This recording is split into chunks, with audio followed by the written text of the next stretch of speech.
To call this regular meeting of the school board to order. We have a quorum. We have 6 members present. Dr. Meyer is not with us this evening. Do I have a motion to approve the agenda? Make a motion to approve the agenda. Will second. Motion to approve by Mr. Braswell, second by Mr. Blaine. Any discussion? All those in favor of approving the agenda, say aye. Aye. Any opposed? Motion carries 6-0. On to item 2.01, closed meeting items. Be it resolved that the board conduct a closed meeting for the following purposes: consideration of candidates for employment, assignment, promotion, demotion, and discipline of employees, or resignation of employees who have a contractual commitment to the board as permitted by 2.2-3711A1 of the Code of Virginia. We have a motion. Motion by Ms. Shelley. Second by Mr. Braswell. Any discussion? All those in favor of entering closed session? Aye. Any opposed? Motion carries 6-0. We are now in closed session.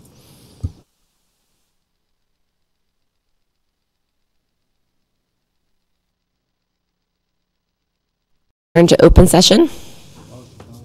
Motion by Mr. Twigg. Second by Mr. Braswell. All those in favor? Aye. Any opposed? Motion carries 6-0. We are now re-entered open session. On to certification of the closed meeting. Whereas the Spotsylvania County School Board has convened a closed meeting on this date pursuant to an affirmative recorded vote and in accordance with the provisions of the Virginia Freedom of Information Act. And whereas Section 2.2-3711 of the Code of Virginia requires a certification by this school board that such a closed meeting was conducted in conformity with Virginia law. Now therefore be it resolved that the Spotsylvania County School Board hereby certifies that, to the best of each member's knowledge, only public business matters lawfully exempted from open meeting requirements under this chapter, and only such business matters as were identified in the motion by which the closed meeting was convened were heard, discussed, or considered in the meeting. Do we have a motion to certify? Motion to certify by Mr. Twigg. Second by Mr. Braswell. Any discussion? Roll call vote starting with Ms. Shelley. Shelley, aye. Phelps, aye. Braswell, aye. Twig eye. Blaine eye. Gramp, aye. Motion carries 6-0. Items from closed meeting. Dr. Martin. Motion is that the school board accepts the recommendation of the superintendent for personnel appointments, assignments, resignations, and retirement as presented in closed meeting and permitted by Section 2.2-3711A1 of the Code of Virginia. Motion. Motion by Mr. Braswell. Second. Motion by Mr. Braswell, second by Ms. Shelley. Any discussion? All those in favor? Aye. Any opposed? Motion carries 6-0. And that brings us to item 5.01. We are now in recess.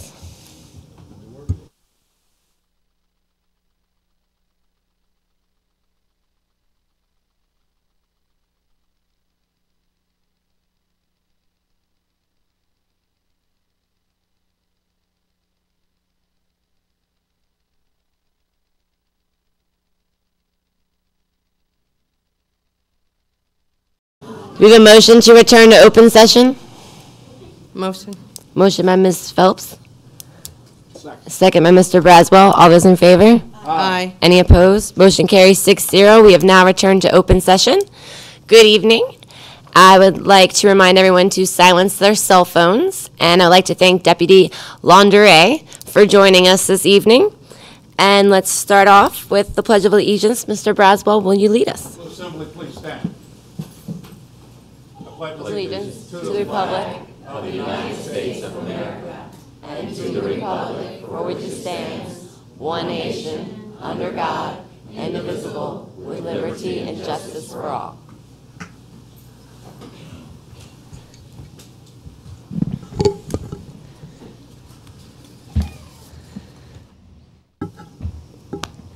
If you could join with me for a moment of silence. It is with much sadness I share that Norman Cunningham, Department Head of Moving and Maintenance, passed away on September 16th. He worked for the school division for 30 years. Please join me in a moment of silence in honor of Mr. Cunningham for his dedication and service to our school division.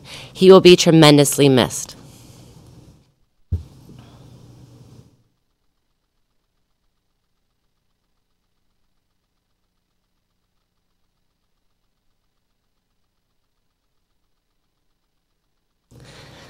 Thank you. We have no public hearing this evening. Move on to the consent agenda. Dr. Martin. On the consent agenda this evening are the minutes of the September 10th, 2018 regular meeting and donations which are usual and customary. Staff asks that the consent agenda be approved as presented. Motion to approve the consent agenda as presented. I will move the recommended action. Motion by Mr. Braswell, second by Mr. Blaine. Any discussion? All those in favor? Aye. Any opposed? Motion carries 6-0 to approve the consent agenda as presented. Items 9.01 and 9.02 are informational items for review. Move on to instructional highlights. 10.01, Performing Arts Highlight, Battlefield Middle School Theater. Mrs. Flannard. Good evening, Madam Chair, members of the board, Dr. Baker and Dr. Martin.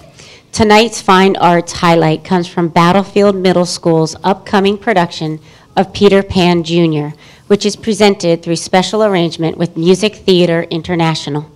The cast has been working for several weeks, learning choreography, music, and dialogue in their after-school rehearsals.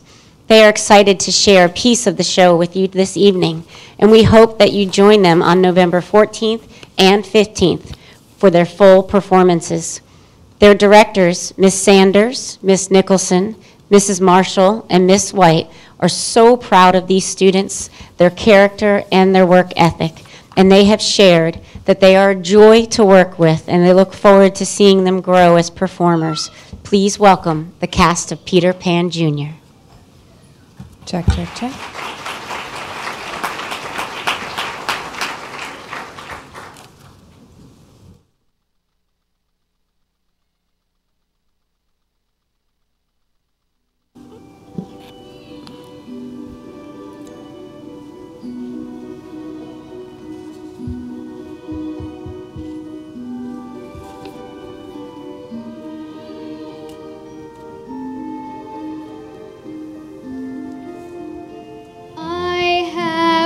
Place where dreams are born and time is never planned.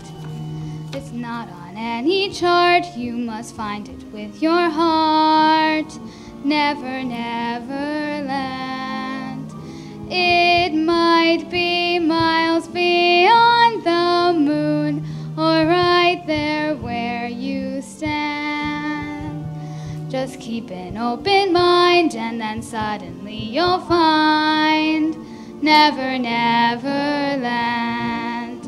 You'll have a treasure if you stay there, more precious far than gold.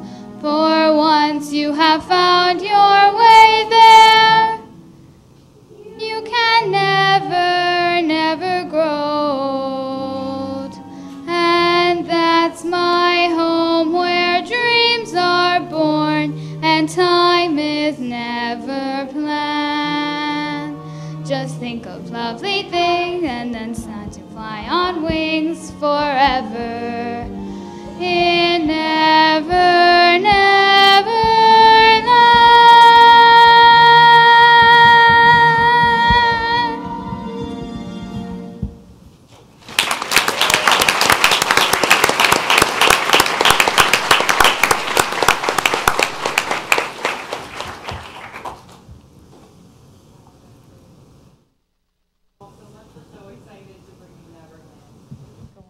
Remember, shows November 14th and 15th. Thank you all so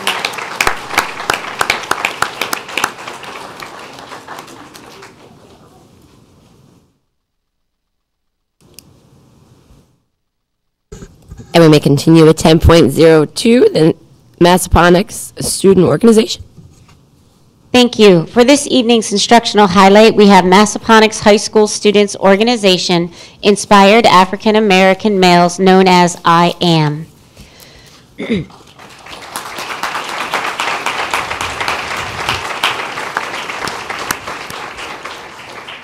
The purpose of I Am is for members to inspire and challenge each other to meet their educational goals, to provide service to the school and the greater community, to mentor elementary age students, and to serve as role models that defies stereotypes. I Am, founded at Cortland High School, works in collaboration with the other chapters within the school division to uphold and promote the goals of the organization. The 2018-2019 school year is I Am's 4th year at Massaponax High School, and it is sponsored by Angela Henricks, assistant principal, and co-presidents are seniors Colby Flanagan and Hakeem Mutebi.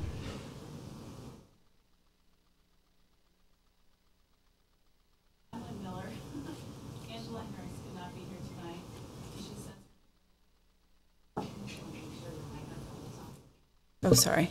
Good evening. I'm Lynn Miller. I'm a teacher at Massaponax High School.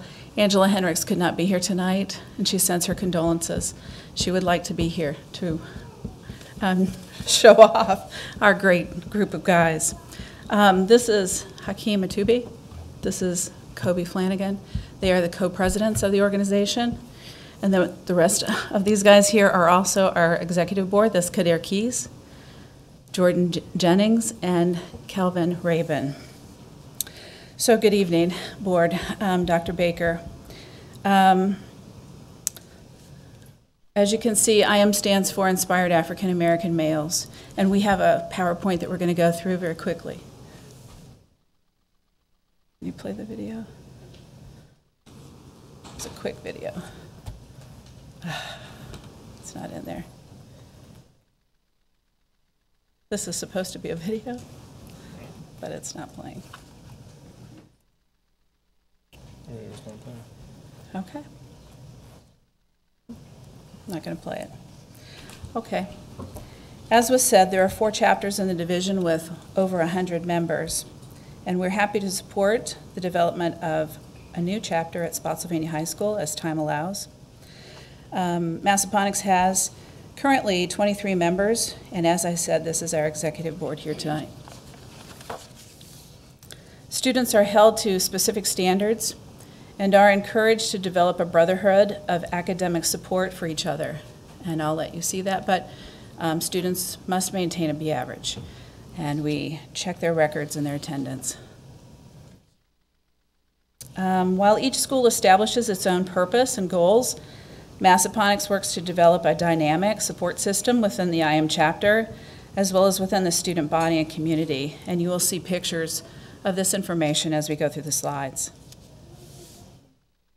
Spotsylvania County's fiscal year 2014 to 2019 is a strategic plan, and it's composed of 3 broad overarching goals, all of which are aligned with the activities of the Massaponax High School IM chapter.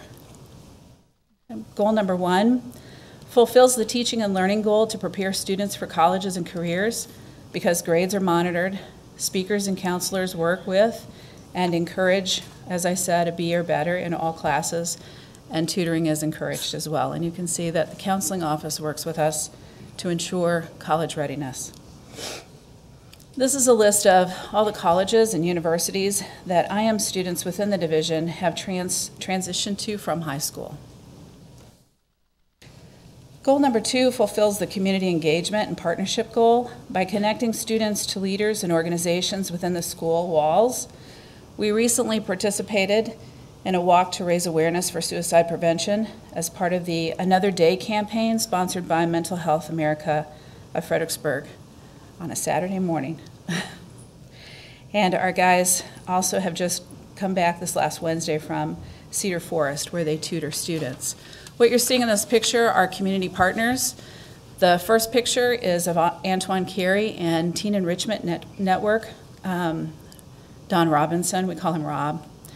And the other picture is a workshop that was done at the end of last year on financial requirements. That's Omar there in the picture. And our guys were learning about entrepreneurship and financial requirements in both of these guest speaker events.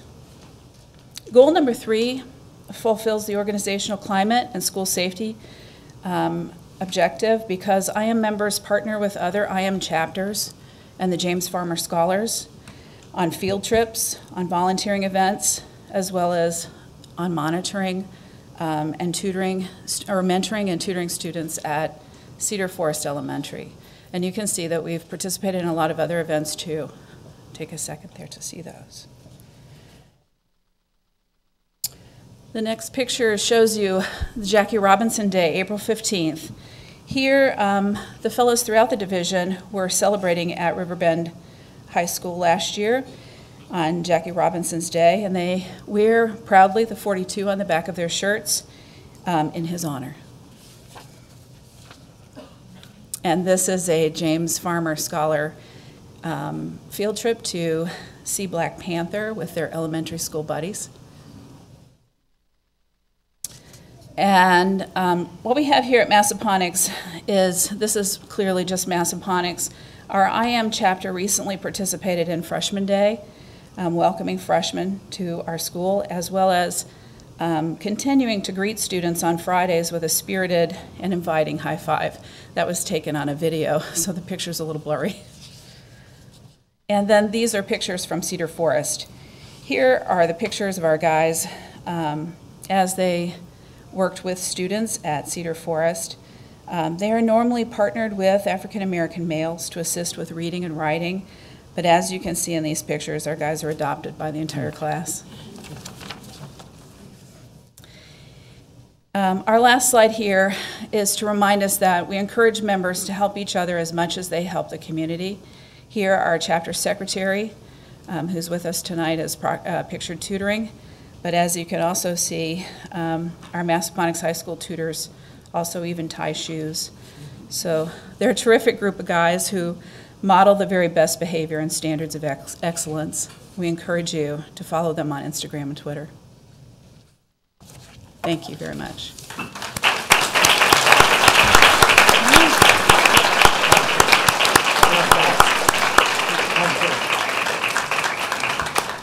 Mr. Braswell. Before that group takes off, I had an opportunity to offer presentations to Cortland High School and Riverbend High School. Mrs. Dreest called on me several times to address their group. And when you get an opportunity, I'd like for us to coordinate our calendars so I can share with these young men some of the things that I've learned in life, and from a perspective that I can share with them uniquely. So if you could coordinate with me, and I'd like to get on the calendar to address them. Thank you. Thank you. Thank you. Hakeem, Kobe, anything you'd like to add? All right. So, my name is Hakeem Mutebi. I am the co-president at the Massaponax chapter of IM. Just touching on how IM has helped me throughout my life, and so I've been in the IM program ever since my junior year, which was last year. And last year, you know, it was a good program. We had a great officer board, and they helped us out as much as we can. Gave us the community hours that they gave us, and we had scholarship opportunities ahead of us. So, you know, I just wanted, my vision for this year, I wanted to take it a little more farther by increasing the scholarship opportunities, finding all the community service that we could find with different organizations like, you know, Teen Enrichment, as she said, and coordinated with other Spotsylvania programs.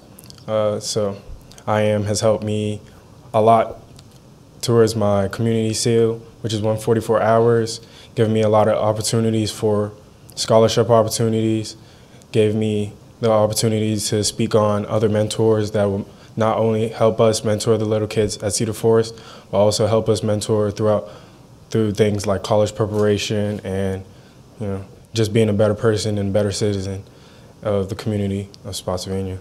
And I really appreciate the opportunity that the county has given me and Massaponax has given me, and Dr. Pisani and Ms. Angela Henricks. Thank you.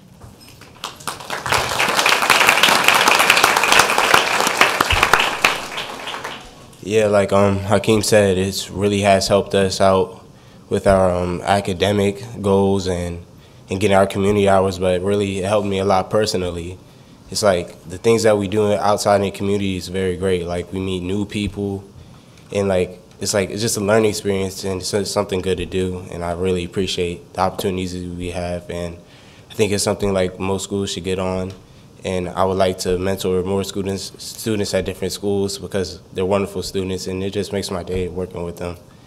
And it's honestly a great experience. The best one I had in high school. Thank you.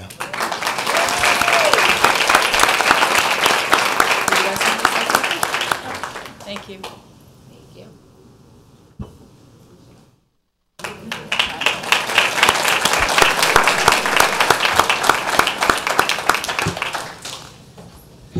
That brings us to recognitions and awards. Mrs. Bernard. Thank you. We are celebrating the outstanding student artwork from 5 of our schools. This month, we are showing artwork from Riverview Elementary, art teacher Anna Flews, Robert E. Lee Elementary, art teacher Norma Jeffers, Smith Station Elementary, art teacher Chelsea Rogers, Massaponax High School, art teacher Delana Chandler, and Spotsylvania High School art teacher Amy Lacerna. And these students were recognized and received certificates of appreciation as well as a reception held in their honor prior to the meeting this evening.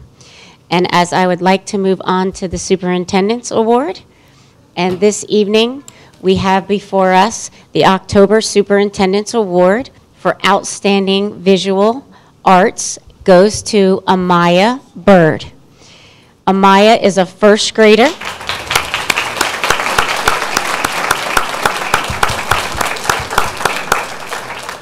Amaya is a first grader at Wilderness Elementary School, and her artwork will hang in Dr. Baker's office this month. And if Jennifer Manfrey is here this evening, she is unfortunately unable to be here. I'd like to invite her to come forward. But this evening we have Amaya, and she will be recognized for her outstanding accomplishment. And you can see, I'm sure, from the camera or live that this is an incredible piece of artwork.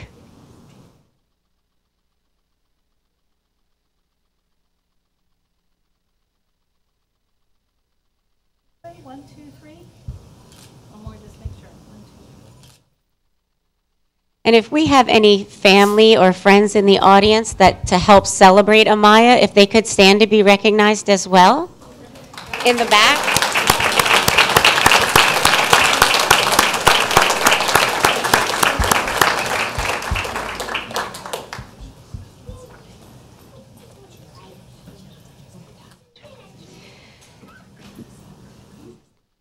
This evening, we are also pleased to share that Chancellor Elementary School has been recognized as an exemplary high-performing schools National Blue Ribbon School for 2018 by the U.S. Secretary of Education, Betsy DeVos.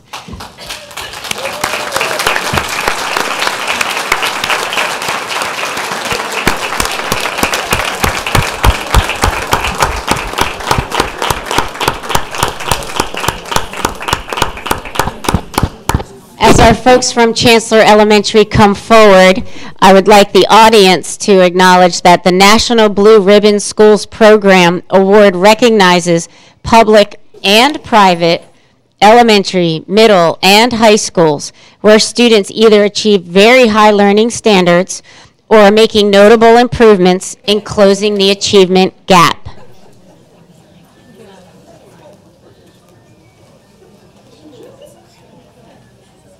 We have quite a crowd from Chancellor this evening. Very exciting.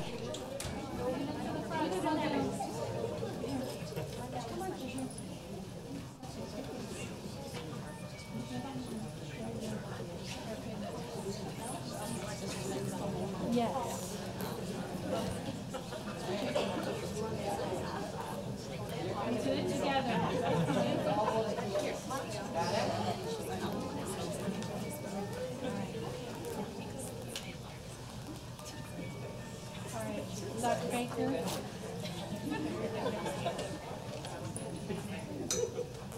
It should be noted that Chancellor Elementary School is one of 8 schools that received the distinction in our state of Virginia.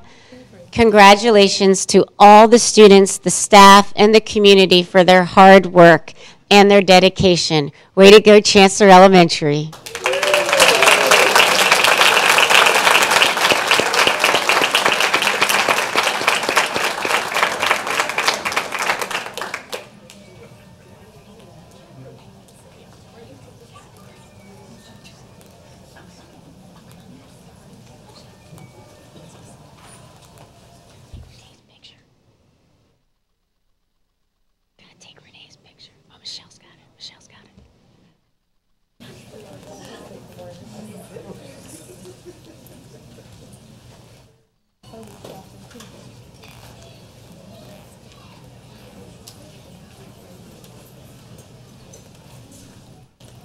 We are also pleased to share that Spotsylvania County Public Schools received the National School Public Relations Association Golden Achievement Award in recognition of exemplary public relations for the workforce readiness event, Get Your Game On, Life Skills to Take You to the Next Level.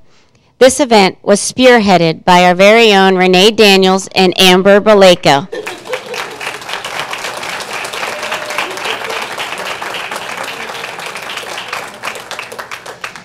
This regional event, hosted by the Fredericksburg Regional Chamber of Commerce, includes students from Spotsylvania, Stafford, Caroline, Westmoreland, and the city of Fredericksburg.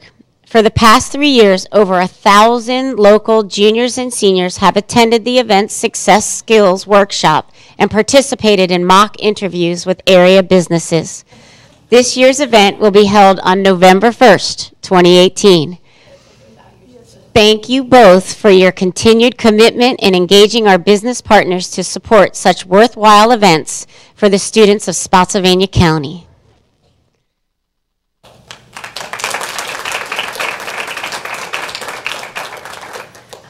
This evening, we would also like to recognize Miss Bettina Honinger, Cortland High School German teacher.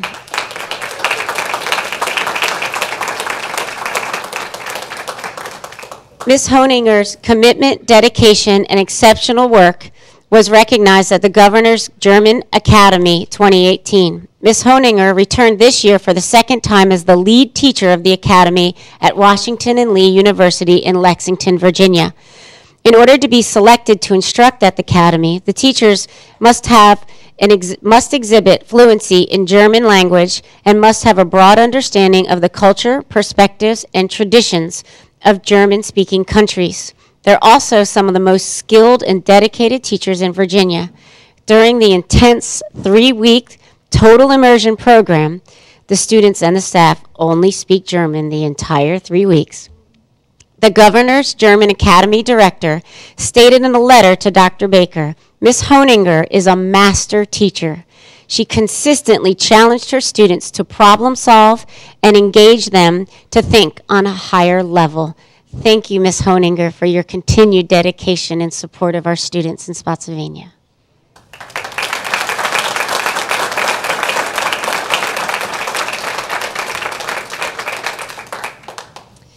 And moving on to UMW College of Education Clinical Faculty Distinction. We are pleased to share that the following teachers have earned the title University of Mary Washington's College of Education Clinical Faculty for the 2018-19 school year. And if you are present, please come forward as I call your name. From Cedar Forest Elementary, Amber Berkmeyer.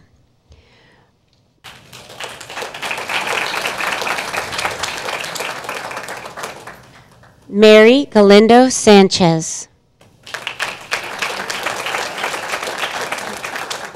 Elizabeth Garland. From Chancellor High School, Amber Patrick.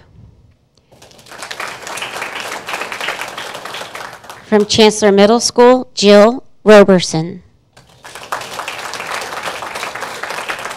From Courthouse Road, Marcia Dameron. From Cortland High School, we have Susan Barnes, Kevin Johnson, and Chris Mauser.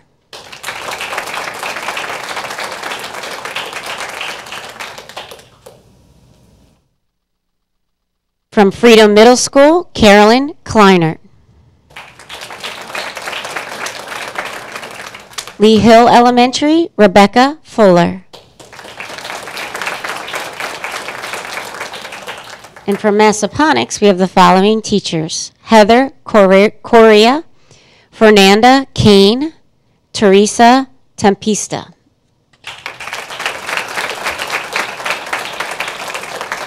From Post Oak Middle School, Megan Stifler.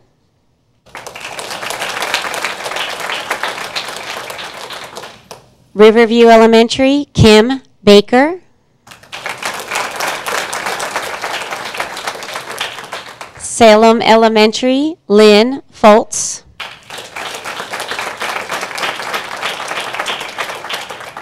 Smith Station, Chelsea Culver. And from Thornburg Middle, we have Caitlin Boyle and Natalie Randolph. To be a University of Mary Washington's College of Education clinical faculty means that a teacher completed an in-depth training on mentoring, data collection, data coaching, and culturally relevant pedagogy through the University of Mary Washington's Pathways to Excellent program. Congratulations to all of you on receiving this distinction, and we thank you for your commitment to education.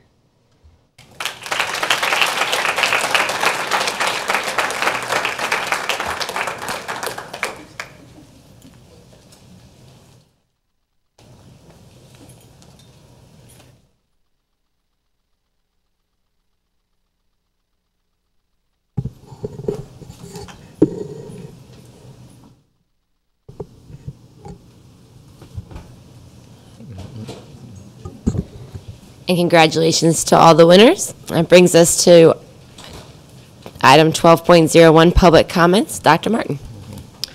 Good evening. The public comment segment of our board meetings is a time to receive recommendations, suggestions, concerns, and comments from the general public. Each speaker is allotted 5 minutes, and we ask that they clearly state their name, address, and/or voting district for the board. A speaker may request additional time from the board should one's 5-minute allotment expire. We ask that you keep your comments focused on the issues and that all speakers maintain a level of decorum and mutual respect for one another. Our first speaker is Margie Matthews.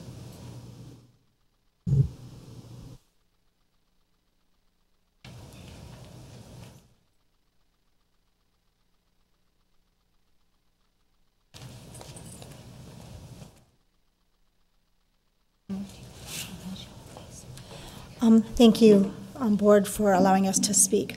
I am Margie Matthews, and this is Amanda Milford. We are band parents from Spotsylvania High School. I am also the assistant swim coach for Spotsylvania High School. Every day, I have to fill up these buckets for the children when they go outside to do their band routines and to work with Mr. Jacobs. And our water at Spotsylvania High School is disgusting. It's brown sometimes. Sometimes I have floaties in the water, and I fill these buckets up. You can see in the blue bucket that there's some sludge in the bottom of it. I actually cleaned it on Thursday before I decided to come to see you. The white bucket stinks like a mildew, but we still have to use these to give our children the water from our school so that they don't dehydrate on the grinder when they're working. And it's not just the band, it's the whole all of the students are affected by this. Our football team is drinking this water. Our lacrosse team is drinking this water. Our band, every child, every teacher, the staff has to drink this water. It's in the kitchen, it's in the art rooms, it's in upstairs, it's in the bathrooms. It's really disgusting. Our teacher, Amy Lacerna, is an art teacher, and she can't do some of her projects in her art room because the water is so brown when she turns on her faucets. So she has not been able to do some of the things that she wants to do in her classroom. And I'm just asking that. I know some of the schools have filtration systems. I don't know which ones. I do know that Post Oak Middle School has some sort of filtration system in the office so the staff can have some clean water, and I think there's one upstairs so that the staff at least can get clean water. This is it's disgusting and it's not healthy, and I'm just asking for help that maybe we can do something about the water at Spotsy High. Thank you. My name is Amanda Milford, and I'm a band mother of one of the band students. And I just want to say that as a parent, I am legally required to provide clean and healthy water for my child. And as a taxpayer for Spotsylvania County, I would expect the same from Spotsylvania County Public Schools. This is what you see in these buckets are the things that you can see that are visual, but you can only imagine the things that you are unable to see.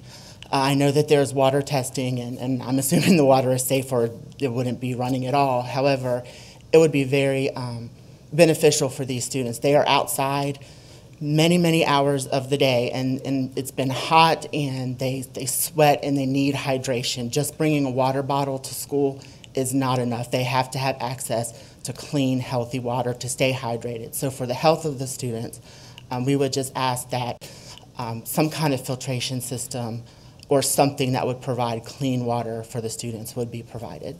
Thank you.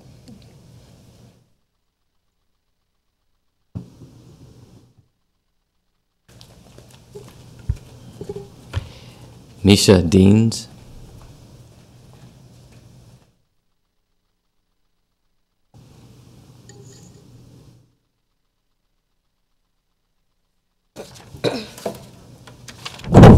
Oh, sorry. Hi, my name is Miaja Deans, and I am a senior at Riverbend High School. I am here today as a member of Y Street. You may remember me from speaking at a school board meeting in 2016. Y Street is an award-winning youth volunteer program of the Virginia Foundation for Healthy Youth that focuses on promoting healthy living in Virginia. I'm here to talk about Y Street's 24/7 campaign. It's partnering with the Virginia School Division to adapt, implement, and enforce 100% comprehensive school tobacco and e-cigarette free school policies. Under 100% comprehensive policy, tobacco and e-cigarettes use, possession, and distribution is prohibited by anyone, anywhere, at any time. At Riverbend High School, we've made a lot of progress towards being 100% tobacco-free. I met with Dr. Wright, and he agreed to take several actions, like putting up tobacco-free signage. I also met with principals at Battlefield, Freedom, and Nye River Middle School. The Spotsylvania County School Division is doing a great job at committing to the health of students, staff, and visitors. Currently, our policy language reflects what is required by the state and does include other strong language, but we would like to partner with you to strengthen your policy to clear up any gray areas and become 100% comprehensive. In your folders on the left-hand side, you will find copies of the current tobacco-free policy in addition to a letter that outlines the revisions to become comprehensive.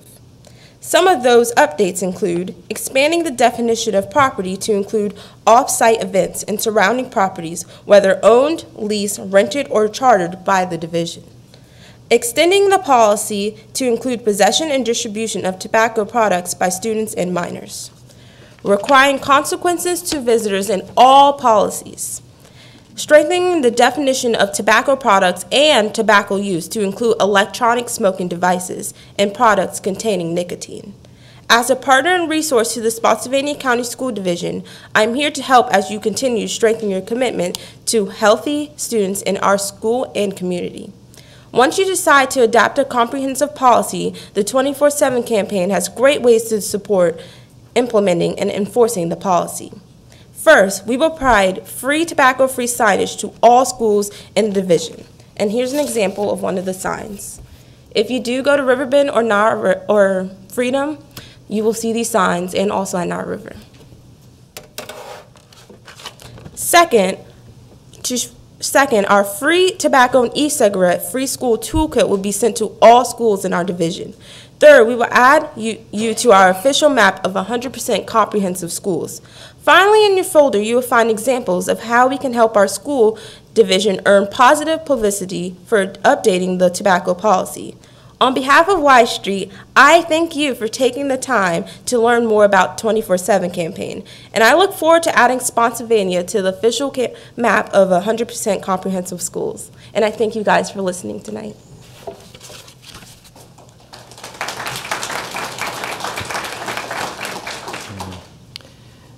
Nikisha Minolko.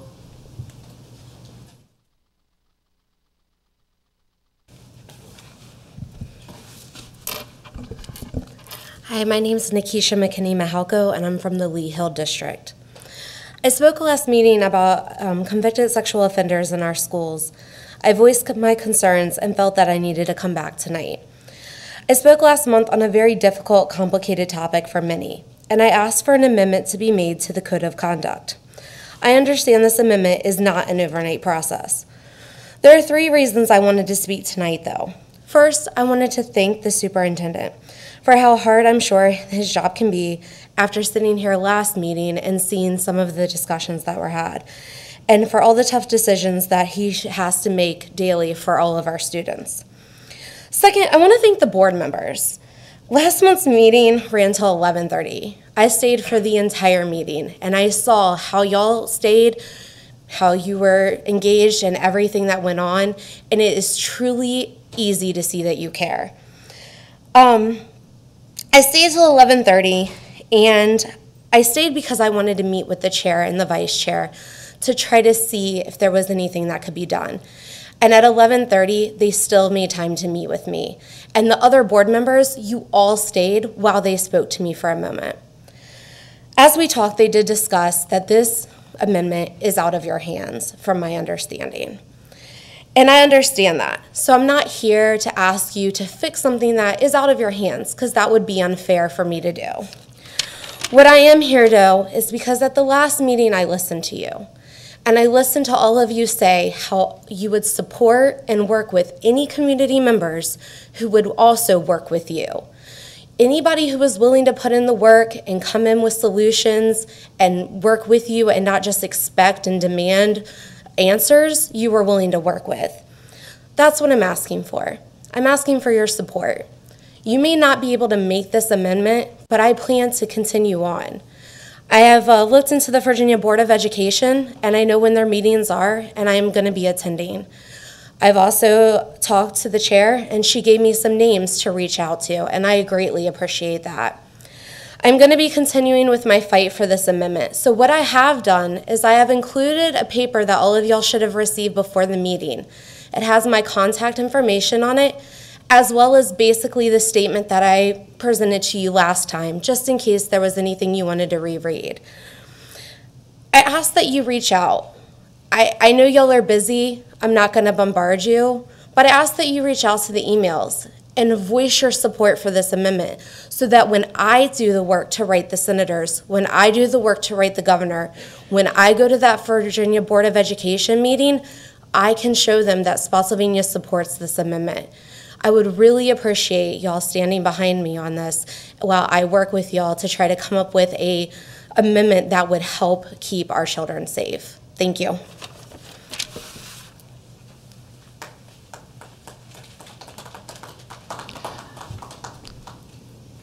Ms. Michelle Patton Swisher.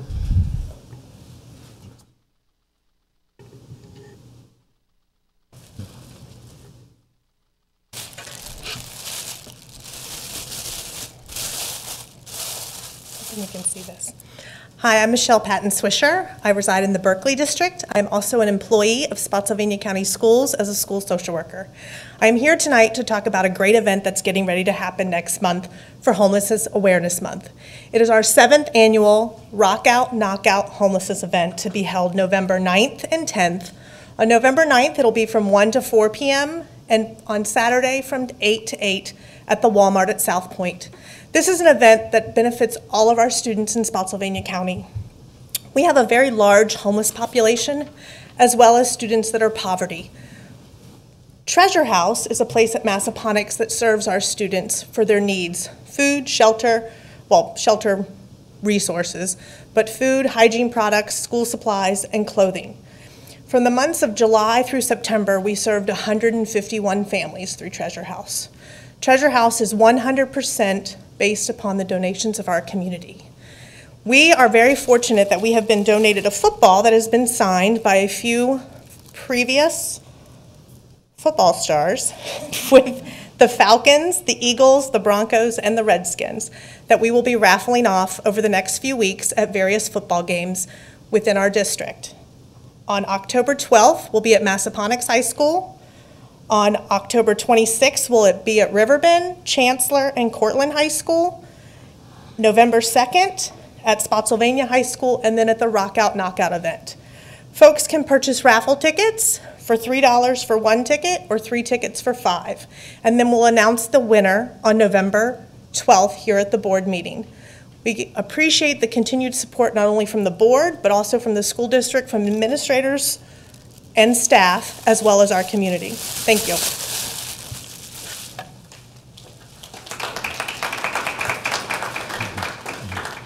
Madam Chair, that's all of us speakers. Is there anyone that did not sign up that wishes to speak this evening? You may approach.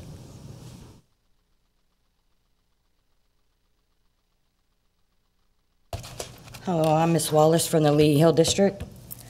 I'm here to address an issue that happened on Tuesday last week on 10/3, where it was speculated a rumor, which is not. My daughter was playing on the playground at Cedar Forest Elementary, and I have a picture of her being choked, or not being choked, but a picture of the bruises and a broken blood vessel.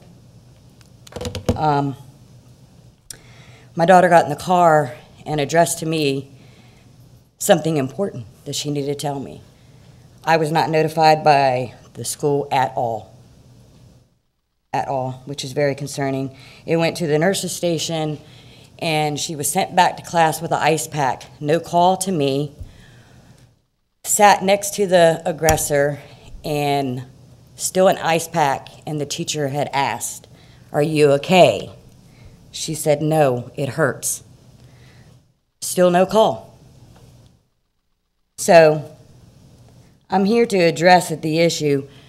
I was asked, what are the consequences behind this behavior? Because it's very disturbing to me to see that my daughter has bruises on her neck and was in fear of going back to school for the fact that she might get choked again.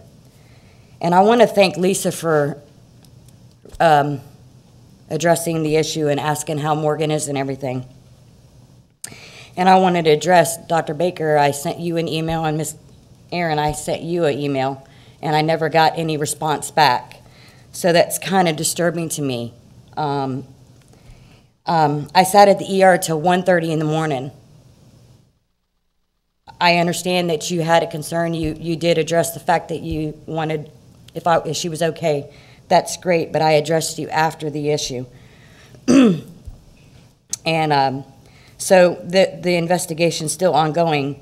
They did not question Morgan because she was not in class for 3 days because she did not want to go to school. She was scared to go to school. So they did not get a statement from my daughter. They do have a written statement today from my daughter, and still nothing's been done about it. He's still in the same classroom. It's very disturbing to me. Very, I don't, I never in a million years would have thought that my baby would have been choked, that I have to come sit here and speak to you guys about it. My concern is safety for the kids, and always has been, and the education. My daughter loves school. Did not want to be out of school, but she did not want to get choked. I have a text from my daughter that this child also cusses in class, is very mean and disrespectful to the teacher. So I would like to have some feedback on this as to what is going to be done with the situation at hand, because it's not just my child that I advocate for, it's all kids. It's just disturbing. A blood vessel broken and no phone call at all. I called the school when I turned my car back around to the school. And it's just disturbing that it didn't get addressed to me. So that's all I've got. Thank you. Ms. Wallace, for the record, could you give us your first name, please? Jennifer. Jennifer, thank you. Is there anyone else in the audience that didn't sign up? Please approach.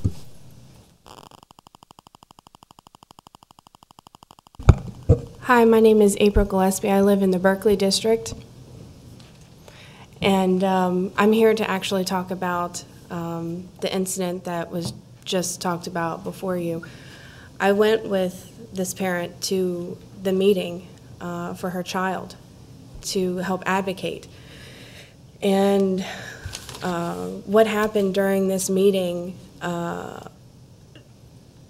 seemed very familiar to all the other meetings that I've been to regarding assault or bullying from child to another child.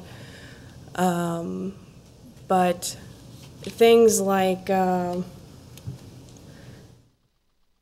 were saying, oh, well, next time we'll have the teacher take proper procedure and protocol and do what she's supposed to do and notify, call home. My question was, well, how do you know? Because she was originally supposed to do that the first time. The nurse was supposed to call and didn't. And it's not just about her child, like she was saying, it's about all the kids. And it seems to be the going thing up here today, what everybody seems to be talking about putting the kids first, above money, above reputation, above statistics, above rank in the state. It's more than that. It's about these children, their health, their well-being, their safety, their education, and when that is put in jeopardy, there's a big problem. We have a big problem.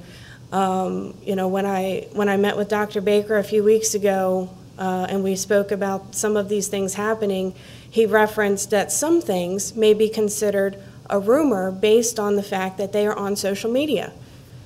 Just because they're on social media does not make them a rumor, does not make them over-exaggerated. He asked for names. The names are on social media, and you all have been given many names. And it's almost like you guys are just putting out fires instead of actually being proactive, instead of reactive. Fix the problem. Stop rewording the student code of conduct and just follow what it said. Instead of putting things like may be suspended, you're putting that instead of shall be suspended. When you do that, it muddies up the water to where nobody really knows what to do. They kept using the word, he hurt her. He didn't hurt her, he assaulted her. He put his hands around her neck and strangled her to the point that it left bruises and broke a blood vessel. Now, and there's nothing being done. He's not being taken out of the classroom, and she has to continue to face her aggressor each and every day. Now, if I did that to someone here tonight, if I walked up to them and started to strangle them, I guarantee you that the SRO back here would carry me out of here in handcuffs, and I'd be locked up. But not in our schools.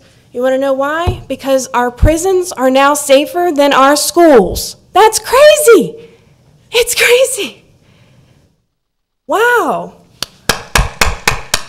Good job. Good job. And a lot of you seem to, not a lot of you, but a few of you seem to think that texting during school board meetings is okay and not paying attention to the parents up here that are talking, that come here to talk to you.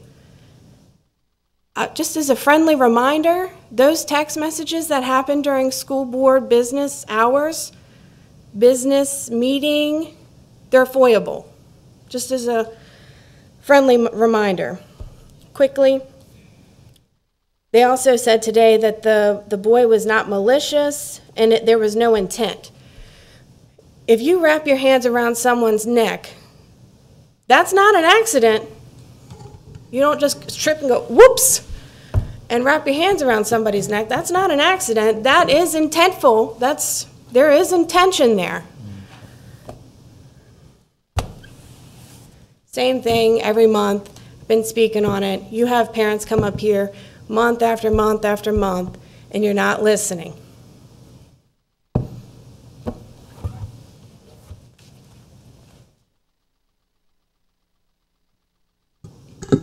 Is there anyone else in the audience that wishes to address the board?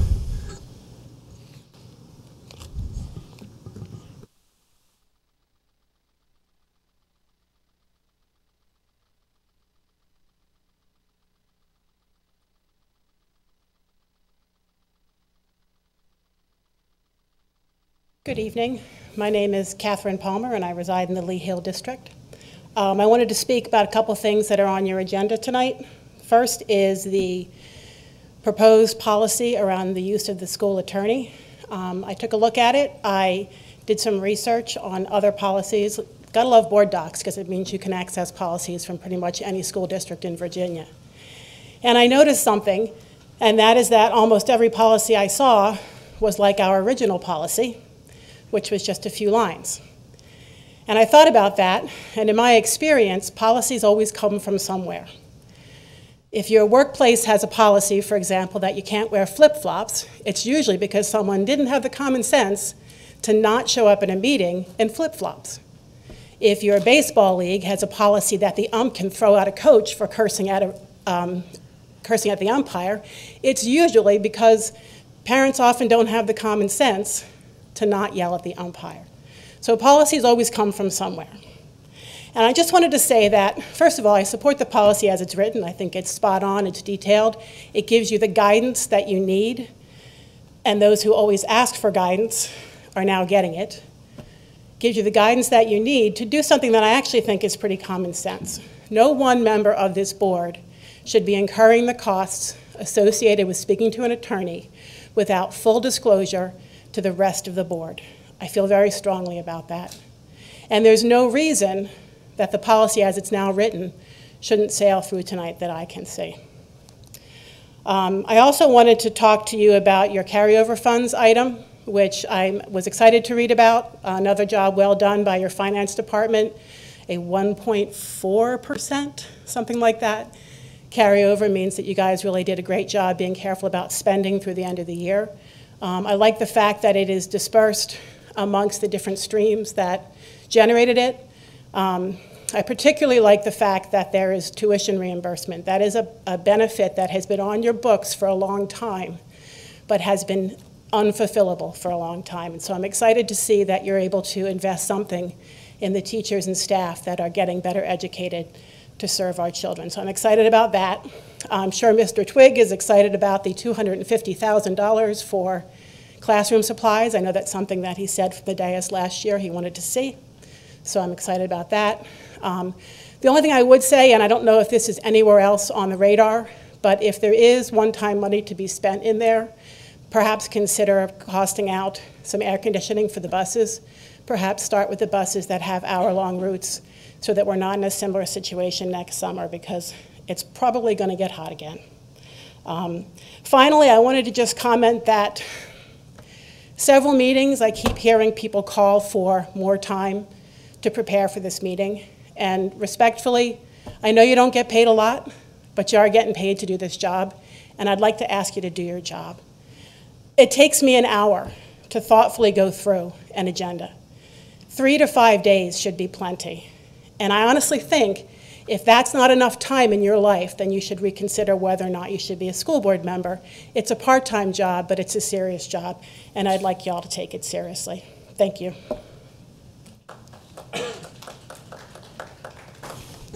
Is there anybody else in the audience that wishes to address the board this evening?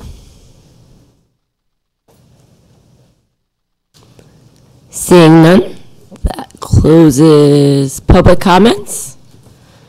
Brings us to item 13.01, board committee reports. Does anyone have a board committee report? Mr. Braswell. Thank you, Madam Chair. I just briefly want to share with the board that I had an opportunity to tour Cortland High School and the renovations that are being done there. The principal graciously took me around this past Friday and showed me the great progress that we're making. There were some areas that I personally was concerned about, and I had an opportunity to share that with Mr. Upperco and Mr. Akaday. But other than that, there is great progress being made, and we're going to be really excited as a community to see Cortland High School be presented as a high school that's going to be a school that is cutting edge in terms of STEM and other programs that are planned for Cortland High School. I think everyone will be really excited about it. And when you get an opportunity, if you're at Cortland High School, I'm sure you could speak with the principal and coordinate a tour. It's generally best to do after hours, but I think everyone will be excited to see the work that's been done. Thank you.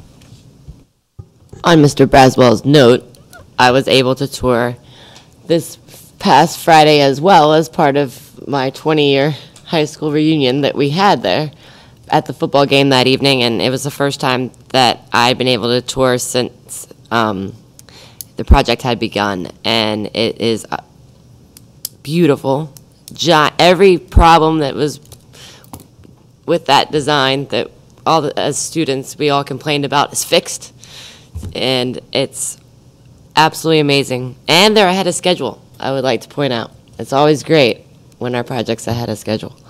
So on that note, Ms. Shelley. I just wanted to make the board aware that there will be a Spotsylvania Education Foundation meeting this week that I will be attending. So next month I will have a report for that. And the local finance committee met, and as part of the recommendation for the carryover from the operating fund, we recommended the OPEB contribution, and we also discussed writing some policy for future OPEB contributions with carryover at certain percentages for the future. Since we have no set policy for that, we usually just contribute as we can. So we discussed some wording, and we recommended what is for you this evening. Any other board committee reports? That brings us to the superintendent's report. Dr. Baker.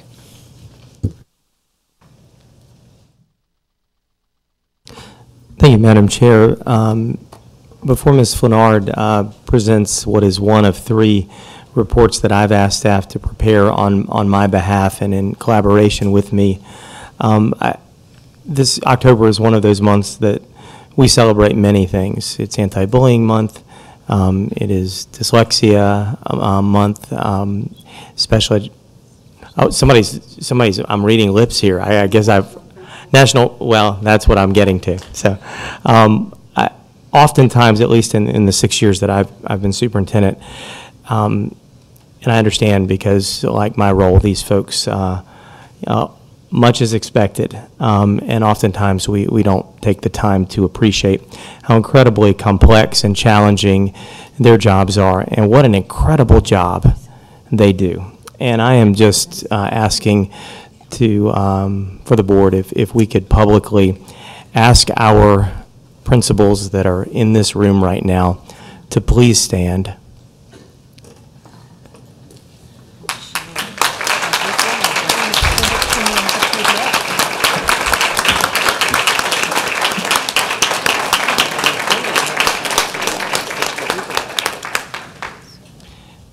It is also National Principals Appreciation Month, and last week, in a smaller setting, I and some of our executive leadership team had an opportunity to share with each of these folks individually and in front of all of the others just a few of the things that we value greatly about their leadership and their contributions to their schools, their students, and their communities. And it's one of those that, while they probably wouldn't want it to be broadcast to a much larger audience, I just want to say that it is something that more folks need to know about the many things that they do to support students that are never seen. Anything that is viewed as an error, anything that is viewed as something that's not getting done, certainly I understand they are on notice about those things. But I want to just make sure that we take the time, and if you get the opportunity to thank a principal today for all that they do. And that's a good segue into the presentation that Ms. Flenard is going to share, which is to share with you just some of the highlights of our accreditation and accountability journey and where we are in terms of turning a page beginning here in 2018. And I'm continuing to talk because it looks as though they are still trying to bring the presentation up. So I am stream of consciousness continuing to talk, and I think they're really close. I can tell by the body language. Did I tell you how great our principals are? I think we're just about ready, Ms. Flenard. We are. We are. Okay, thanks.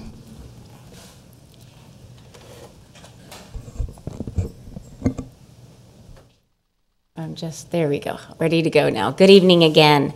This evening, I have an opportunity to not only meet an SOA requirement that informs the board of how we're doing, but I'm also honored and privileged to do so. So thank you for letting me brag about our students and our schools a little bit this evening. Our goal is to provide an update to the board and community regarding our continuous instructional improvement as well as some current achievement data. As you know, our vision in Spotsylvania County Public Schools is to be a leading school division that inspires and empowers our students to be creative thinkers and problem solvers as well as effective communicators. And our vision does align with the Virginia profile of a graduate, and we are excited to continue that opportunity as we continue our strategic plan for the next coming years. So how do we strategically make all of this happen? We do that by making sure that our processes and our structures and our plans throughout our division, throughout our departments are all aligned so that we can make sure that we are doing the best that we can for our students. So in the middle of our teaching and learning framework is our students themselves. And we've updated the center of our teaching and learning framework that I'll talk about in just a moment. And I'll show you how some of our student population has changed. However, we look at this change as an opportunity to grow more beautifully diverse. And from the words of Dr. Pedro Noguera, the problem is not who we serve, but how they are served. And we honor that and look forward for that opportunity throughout our classrooms each and every day. So in the past short 5 years, I just wanted the board to note that we have seen a changing population, and you can see in this slide how some of our population has changed. As I stated, this is only the past 5 years, and if we went back 5 years earlier, you would see even larger changes.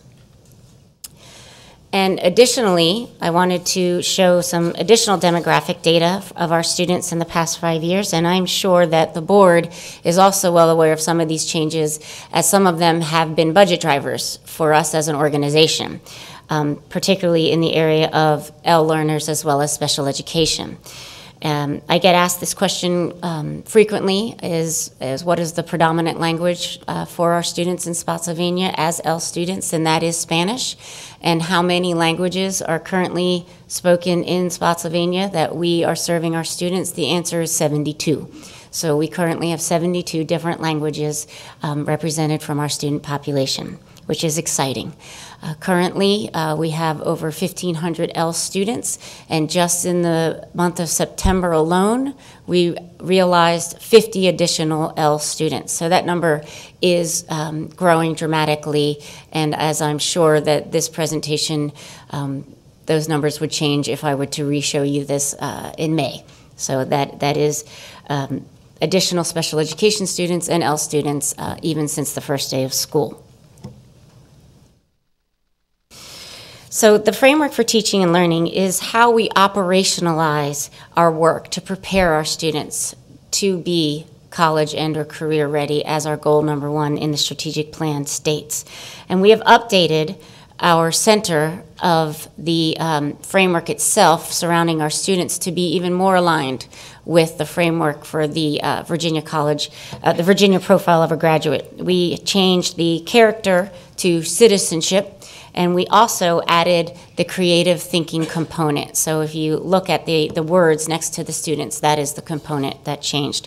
But I'm going to take a moment to walk you around the wings, as I like to say, of the framework so that I can talk to you a little bit about how the instructional team is working to operationalize this framework itself.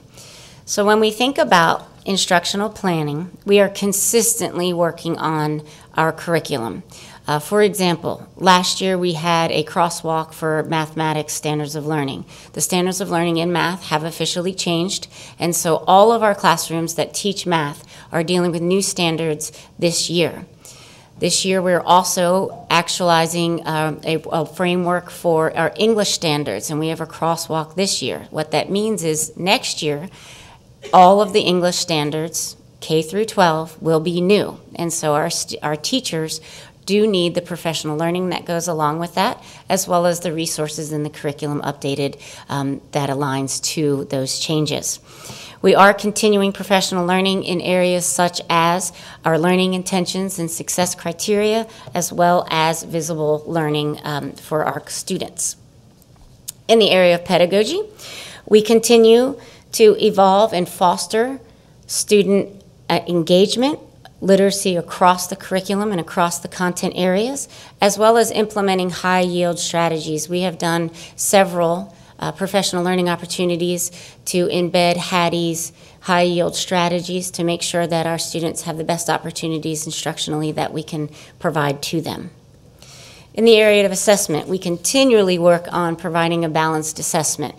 We work on summative assessment, formative assessment, as well as our performance assessment and project-based learning. And all of those assessments do foster those center criteria that we're hoping our students cross the stage with. We additionally have blended learning tools. You may be familiar with some such as STAR and Lexia and Reflex Math. Those are some of the tools that we are using in the area of assessment so that we can form our instruction for our students. In the learning environment, you heard quite a bit. In fact, a recent presentation by Mr. Mitchell and myself in regard to positive behavior intervention supports. Personalized learning is an opportunity for us to provide small group instruction for our students that require that and need that. We have mentoring opportunity programs such as Aspire that is continuing to be built. And we also have opportunities for 21st century libraries. You may recall an instructional highlight where we had a lot of our opportunities for students before you, and you were able to come off the dais to see some of those opportunities that our kids get to have every single day. So how are we doing? I recall just a short time ago, 4 years ago, I had the privilege of standing before you, and I had to inform the board that we had 10 schools that were not considered fully accredited at that time, or 66%. And then just 2 years ago, I had to share the great news that we achieved a larger percentage, and we had 90% of our schools that met full accreditation, which was very exciting to realize that growth. And now I have the privilege to say that in 2018, we have 100% of our schools fully accredited.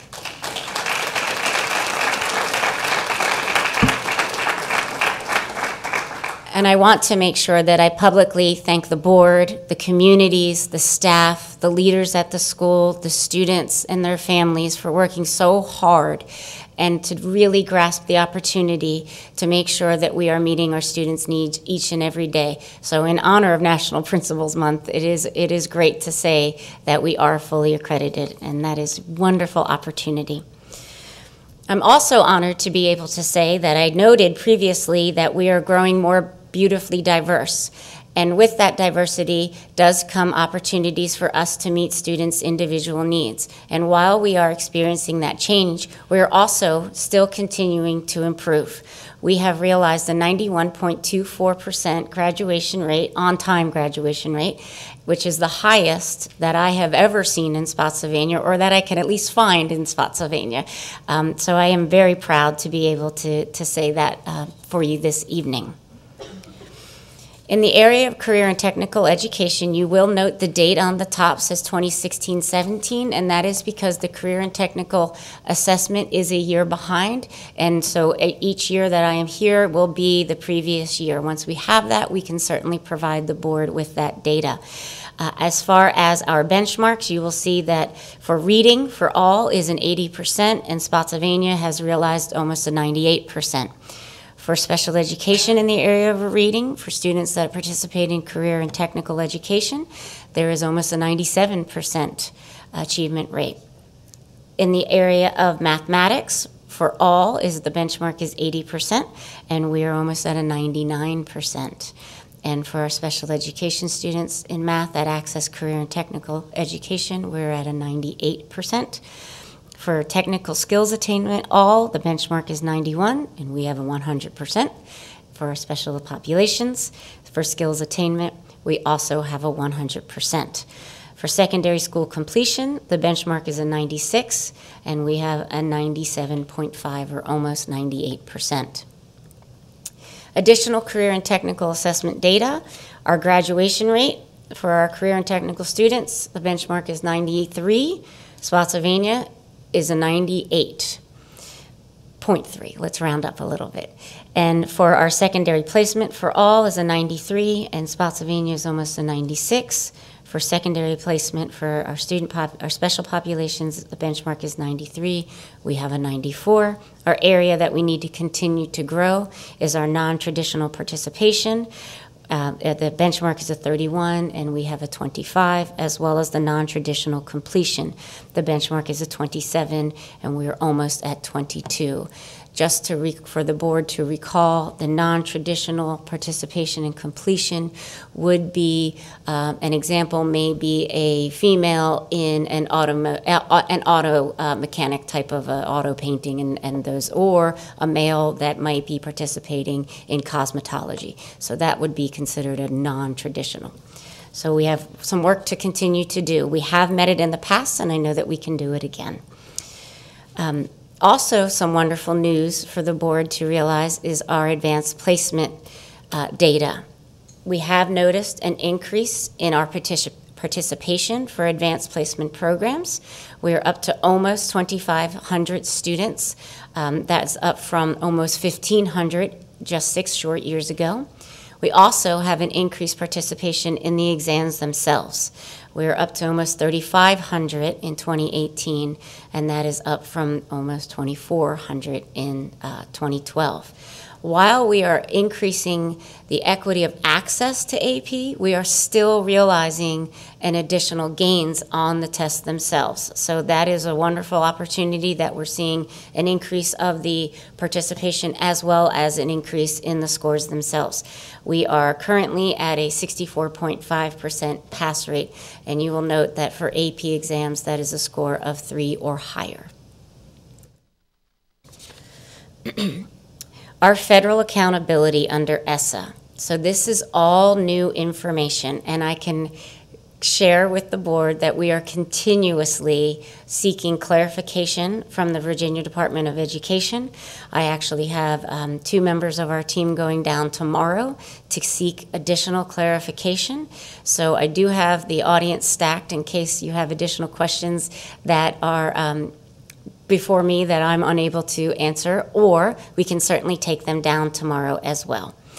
So the data that I'm going to share with you this evening is not anticipated to be released until potentially December. So this is the federal, Virginia's answer to the federal government under ESSA. That's what I am going to lay out before this evening. So ESSA's requirements is on the left-hand column. So they have to, the federal government says that we have to have academic achievement. Virginia's response to that is the SOLs in the area of reading and mathematics. The federal requirement requires growth for elementary and middle schools. Virginia's answer to that are growth tables. Additionally, ESSA requires graduation rates. Virginia's answer to that is the FGI, the Federal Graduation Indicator. The board may recall that the Federal Graduation Indicator only recognizes advanced and standard diplomas. It does not recognize a modified diploma at this time. The ESSA requirement is progress for our L learners gaining proficiency in the English language. Virginia's response to that is the access test for our L students, and additionally, ESSA requires a school quality or student success criteria, and Virginia's response to ESSA is our chronic absenteeism. Just to remember that chronic absenteeism is defined by missing 10% of the school year. So if we have a 180-day calendar, that would be students that miss 18 days or more. So, for our preliminary federal data, how are we doing? The benchmark for reading is a 73. Spotsylvania has a 78. The benchmark for math is a 74. As a division, we have a 78 in mathematics. For FGI, Federal Graduation Indicator, the benchmark is 84. For Spotsylvania, we have an 88. The Access for ELS test, the benchmark is a 46. In Spotsylvania, we have realized a 61%. And our chronic absenteeism, the benchmark is a 9%, and you can see there is work to be done for us in this category, in this area, with a 13%.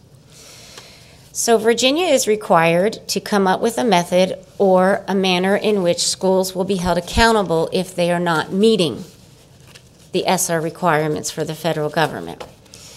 The first area, or the first section of this accountability, is called Comprehensive Support and Improvement. The board may recall this is similar to our Title I schools that were noted as a priority school. This would be comparable to the priority indicator. This is for the lowest 5% of the title schools. It is for the all category, and it is any high school that is also has a federal graduation rate below 67 that is receiving Title I services. So for us, we would not have any high schools that are receiving Title I services. And it also is identifies schools every 3 years, and it is beginning with this school year. Additionally, there is a category called Targeted Support and Improvement. This is a change that we have realized in the state of Virginia. Previously, these two categories were only for our Title I schools. This category, Targeted Support and Improvement, is for all schools, not just the title schools. This category is for title and non-title with the lowest performing student reporting category. So we've moved from the all category to the reporting categories. And it is beginning with the next school year. However, they are identifying schools this school year so that they can work to support and move those school divisions along whichever schools need the most support. This is technically the schools that would be within the bottom 5%, but they would be title and non-title. That's really the difference now.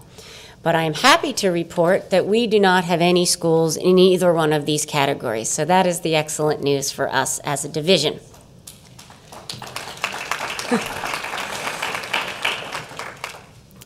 So moving on to Virginia. So the Virginia Standards of Accreditation, this is how our schools are actually identified as accredited or not accredited in various categories. It is important to note that there is no longer a division accreditation status. There is only school by school by school accreditation status. But in an effort for the board to have an understanding of where the division is as a whole, we went ahead and calculated those using raw data so that you have a sense of where we are as a division. But if you would go on to the Virginia Quality Profile Report, you would not see these numbers as it is not calculated as a division. So, in the Quality Achievement Record indicators, we have 5 indicators. They have academic achievement in English, and then there are also the reporting groups in English. There's the academic achievement in math, and there are the reporting groups in math as well as in science.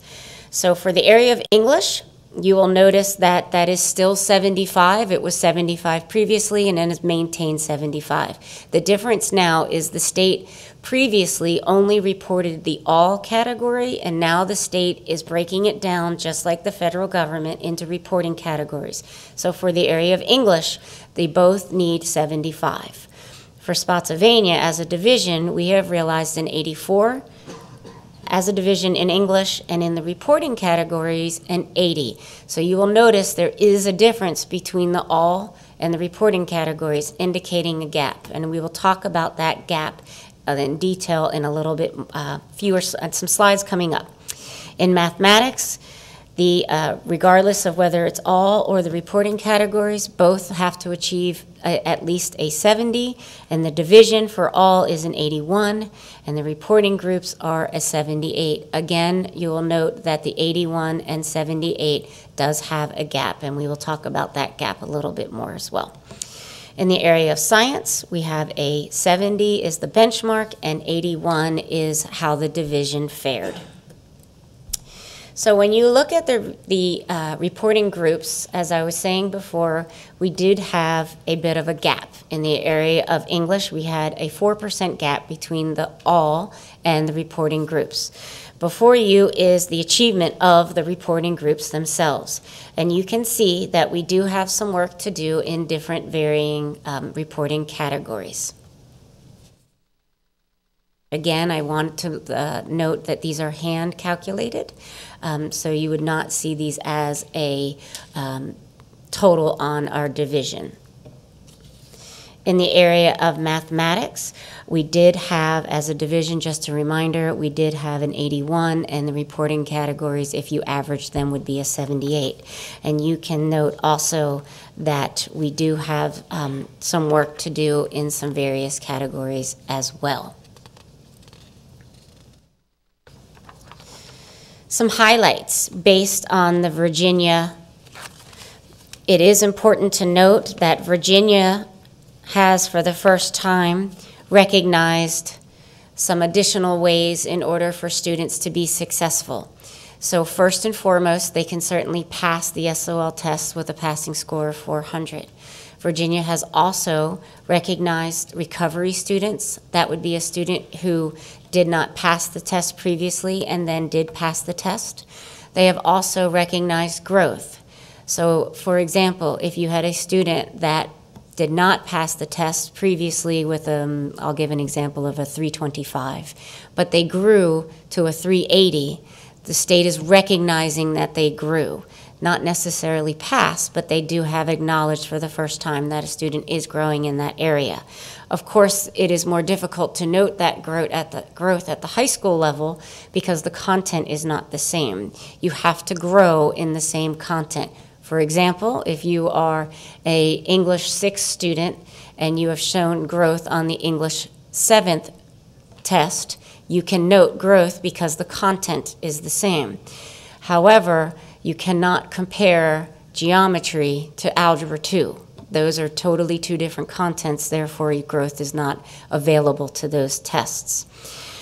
Overall, you can see that we have, if it was calculated, our benchmarks were met for the all category, for the reporting category of all. Our English benchmarks for the reporting categories of L's, ECD, and Hispanic, they were all met. The benchmarks for the reporting groups of L, Black, ECD, and Hispanic were all met, as well as the reporting groups for ECD and L all had growth on the English pass rate. So those are all things that we should be proud of. The other indicators are chronic absenteeism, graduation completion index, otherwise known as GCI, the dropout rate, as well as college and career and civics readiness. The chronic absenteeism, the benchmark is 15%. As a division, ours is 13%. The GCI, the benchmark is 88% or higher. As a division, we have a 92%. The dropout rate, the benchmark is 6 or lower. Our division is a 6. And our college and career civics readiness index is 85% or higher. We currently have a 92. It is important to note that this information, the 92%, was provided to us as a way of knowing where we are going. However, this isn't actually going to be measured until 2022.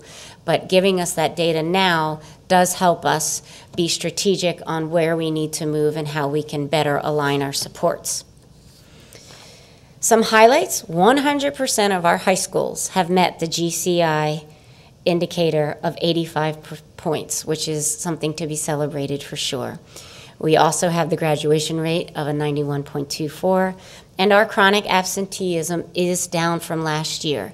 It is down by 1%, which may not typically be seen as a highlight. However, when you think about the population that we're referring to, we're not referring to our almost 24,000 students. We are referring to only the students that have 18 absences or higher. So that is a much smaller group of students. And when we look at the smaller groups of students, achieving a 1% lower is something to be celebrated. Our scholarship awards, our offers continue to go up, which is very exciting for us to realize as a school division. We are currently at $56.8 million offered. Reported post-secondary plans for 2018 graduates. I would like you to just take an opportunity to look at this slide for a moment. It's important to note the word reported. This is what our students have reported. They are not required to give us this information, so I will not have 100% of our students in this data because, as I said, it is optional if they have told us this is that information. So moving forward, what are some areas that we need to continue to focus on? So as a school division, in the area of academic performance, we need to continue to work on K through 12 writing. The writing assessment is certainly assessed in 8th grade and 11th grade, but it is certainly not the only area in which we teach writing, and it is something that we need to continue to infuse cross-curriculum. Additionally, we have noted that our mathematics has always been an area that we have risen and continued to rise. However, we did notice and realized a bit of a dip this year, so we would like to get that back to where it needs to be. And as well as our academic performance in the area of special education, it is currently the lowest reporting category, and so we have worked diligently with Ms. Richardson leading a served committee to analyze our things that we are doing well and things that we need to do better. And we are excited for that opportunity this year, and we are looking at everything from processes to actual instructional strategies within the classroom, and we're hoping that we have a goal to increase that by minimally of 10%. Correct, Ms. Richardson? Correct. That's right. We also will continue to work on graduation and dropout rates, specifically our L graduation rate and our special education rate. When we compare ourselves around the region and even to the state, it's areas that we need to continue to increase and we need to grow. And as well as our dropout rate, it's an area that we need to decrease because we have noticed, even though it only crept by 0.29% this year, 0.29 is too high. So we want to continue to decrease that dropout rate. And the area of chronic absenteeism, even though we met it for the state, we did not meet it for the ESSA federal requirements, so we need to do more work in that area as well. And the how we're going to do all of that is by the red part of the framework for teaching and learning. Each one of our schools had a year-long opportunity to learn the continuous school improvement cycle, and we had an opportunity to really dive into all aspects and not just the academic aspects of our school environment in order to meet our students' needs and enhance our opportunities for our students. We are excited about that process, and we're continuing to learn and grow in that area. We have professional learning that has been built into our calendar. We now have division days to make sure that we're achieving and meeting some of the things I just talked about as our focus areas, as well as site-based days so that we can look at those continuous improvement opportunities and make sure that our schools have opportunities to learn and grow as a unit as well. We continue with instructional coaching. I will be before you to let you know that our school leaders have communicated that they would love to have at least one instructional coach per building. That is not something we're able to achieve at this time. Most of the coaching that we do have is through federal grants such as Title I or Title II or Algebra Readiness. We are continuing to build leadership capacity at all levels. The HR department continues to work on developing administrative leadership through LEAD. We also have assistant principal and IC or instructional coordinators academies that are offered through our instructional leadership department. Dr. Baker has a division leader meeting that is typically monthly, in which he has an opportunity to lead and guide the learning for our leaders. And at the level principal meetings, we have opportunities to dive into the data that I just shared with you at a gradient level so we can really dig deep to find out what each and every one of our students' needs are and how we can better meet those needs. And at the teacher level, we have designed an opportunity for our teachers to become leaders and have learning opportunities to develop those leadership skills, and that is called Teach, Lead, and Learn. So we're excited to have those opportunities before us this year. And at this time, and as well as my deep bench, we can certainly have an opportunity for questions. Mr. Braswell. Thank you, Madam Chair. Thank you, Ms. Flenard, for your briefing. I just have a couple questions. My concern, well, not concern, but it's something that I'm uniquely interested in. You're giving us a briefing. I know that you're giving us a briefing not just to inform us, but for the board to be able to act so that we can improve on some of the numbers that were presented. And, you know, in terms of budget, we're early in the process, but here soon we'll be neck deep into budget. And so in terms of training the trainer, or so we can improve efficiency, what type of things are, or, you know, what kind of budget changes are we going to be looking at next year so we can implement that, so that we can train the trainer? And then what type of integration have we worked with our human resources so that we can not only retain but recruit so that we can keep folks? Now, just to use an example, in recruiting, the pay is the pay, but there's also incentives that we had long ago that we had to get rid of for a variety of different reasons, and we kind of know that story. So how do we restore those so that we can show our current employees that we appreciate them and entice those that are looking at Spotsylvania County to come in and work with us? So if you could address that, please. Sure, and I will also offer, Ms. Colbert, if you have any additional comments, please feel free to slide me over. But to address your specific question, we have a couple of opportunities that I'm excited that have grown and expanded. And so one of the things that I think has been great is that the Human Resources Department and the Instruction Department are collaborating on our mentor program. And we are, not only are we gathering our fine recruits, but we're also giving them an opportunity to learn how we do things in Spotsylvania, the framework for teaching and learning specifically, so that we're setting up our expectations so that they know how and what and the way in which we teach our students, and that we are providing them professional learning on the job, that they feel like they have a partner within the school and aren't alone in this endeavor called teaching, because it is a challenge, and it is, and I speak to it as a calling. It is something that is a wonderful opportunity, but we need to make sure that we are keeping our teachers here. And so one way is to make sure that they have a partnership and a relationship with other folks in their either content or grade level, depending on that specific grade level itself. Another way that we are looking is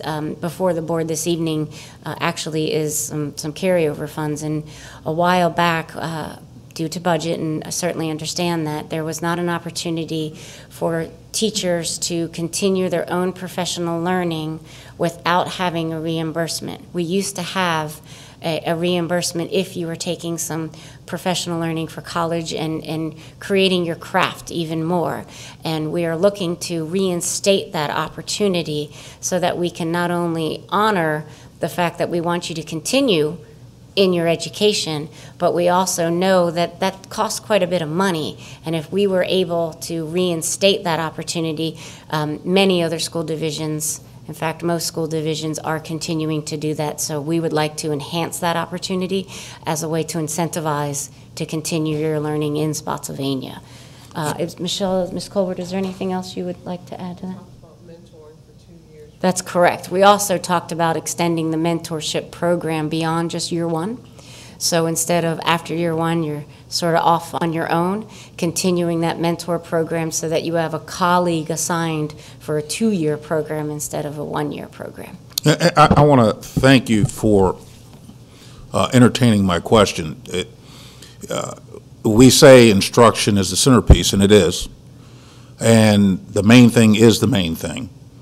But the main thing has to be integrated through everything that we do, not only in terms of logistics, but administration and human resources, et cetera. So I'd like to see us flesh out in next year's budget some hard numbers that we can put our hands around to not only train the trainer, but some numbers that we can use and show that it makes sense to retain who we have, because it's good business sense to do that.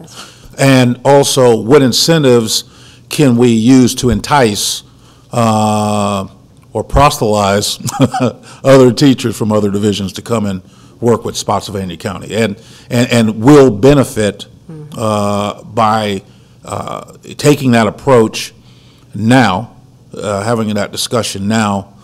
Now is a different time than it was 5 years ago, but we have to lean forward on this so that we can be in a position of advantage.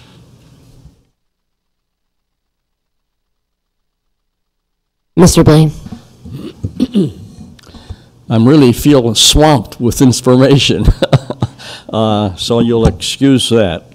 But I'm impressed with the wide range of information you have provided us, and look forward to spending a little more time examining it. But I do have a suggestion.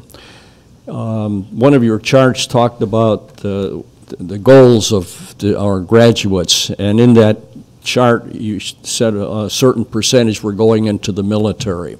Yes, sir. And I think that's appropriate. But from my viewpoint, the people in this room are dealing with the most important aspect of this society, and that's educating children. We depend on future progress, depends on what happens every single day in this school. And as I recognize that going into the military is certainly an outstanding objective to serve us as a country, I would like to suggest you consider putting, if it's possible, a figure says how many of our graduates are planning to go into education, because I think that helps emphasize how important the role is. And the people that are sitting in the seats tonight and the folks that are home doing homework right now, getting ready for another day tomorrow, they do that every day, all year long, and I'd like to see them, if possible, have even more recommendations from us and recognition. Absolutely. We'll see what we can do for you. Thank you. Absolutely. Mr. Blaine, just one response to that, and it may come up a little bit during Mr. Wolf's presentation on career and workforce readiness, but our school division did apply for a grant and is continuing, grant or no grant, to move forward with a teacher cadet program, a teacher cadet pathway. So we're hoping that as we develop that, to really, our goal is for that to start at the beginning of next year. Then we will have another level of data on students who intend to choose education as a career, because they will have already started their educational career and preparation here in our high schools. So that's just something else to look forward to, hopefully.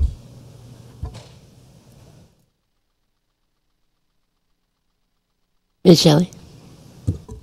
Thank you. Okay, you know me. I thank you for the presentation, and I am very excited and very thrilled with our achievement and all of the growth that we have made as a division. And we could not, our students would not be that successful if it wasn't for the principals who are leading their staff, and the staff members, the teachers and the paraeducators who are working with the students every single day.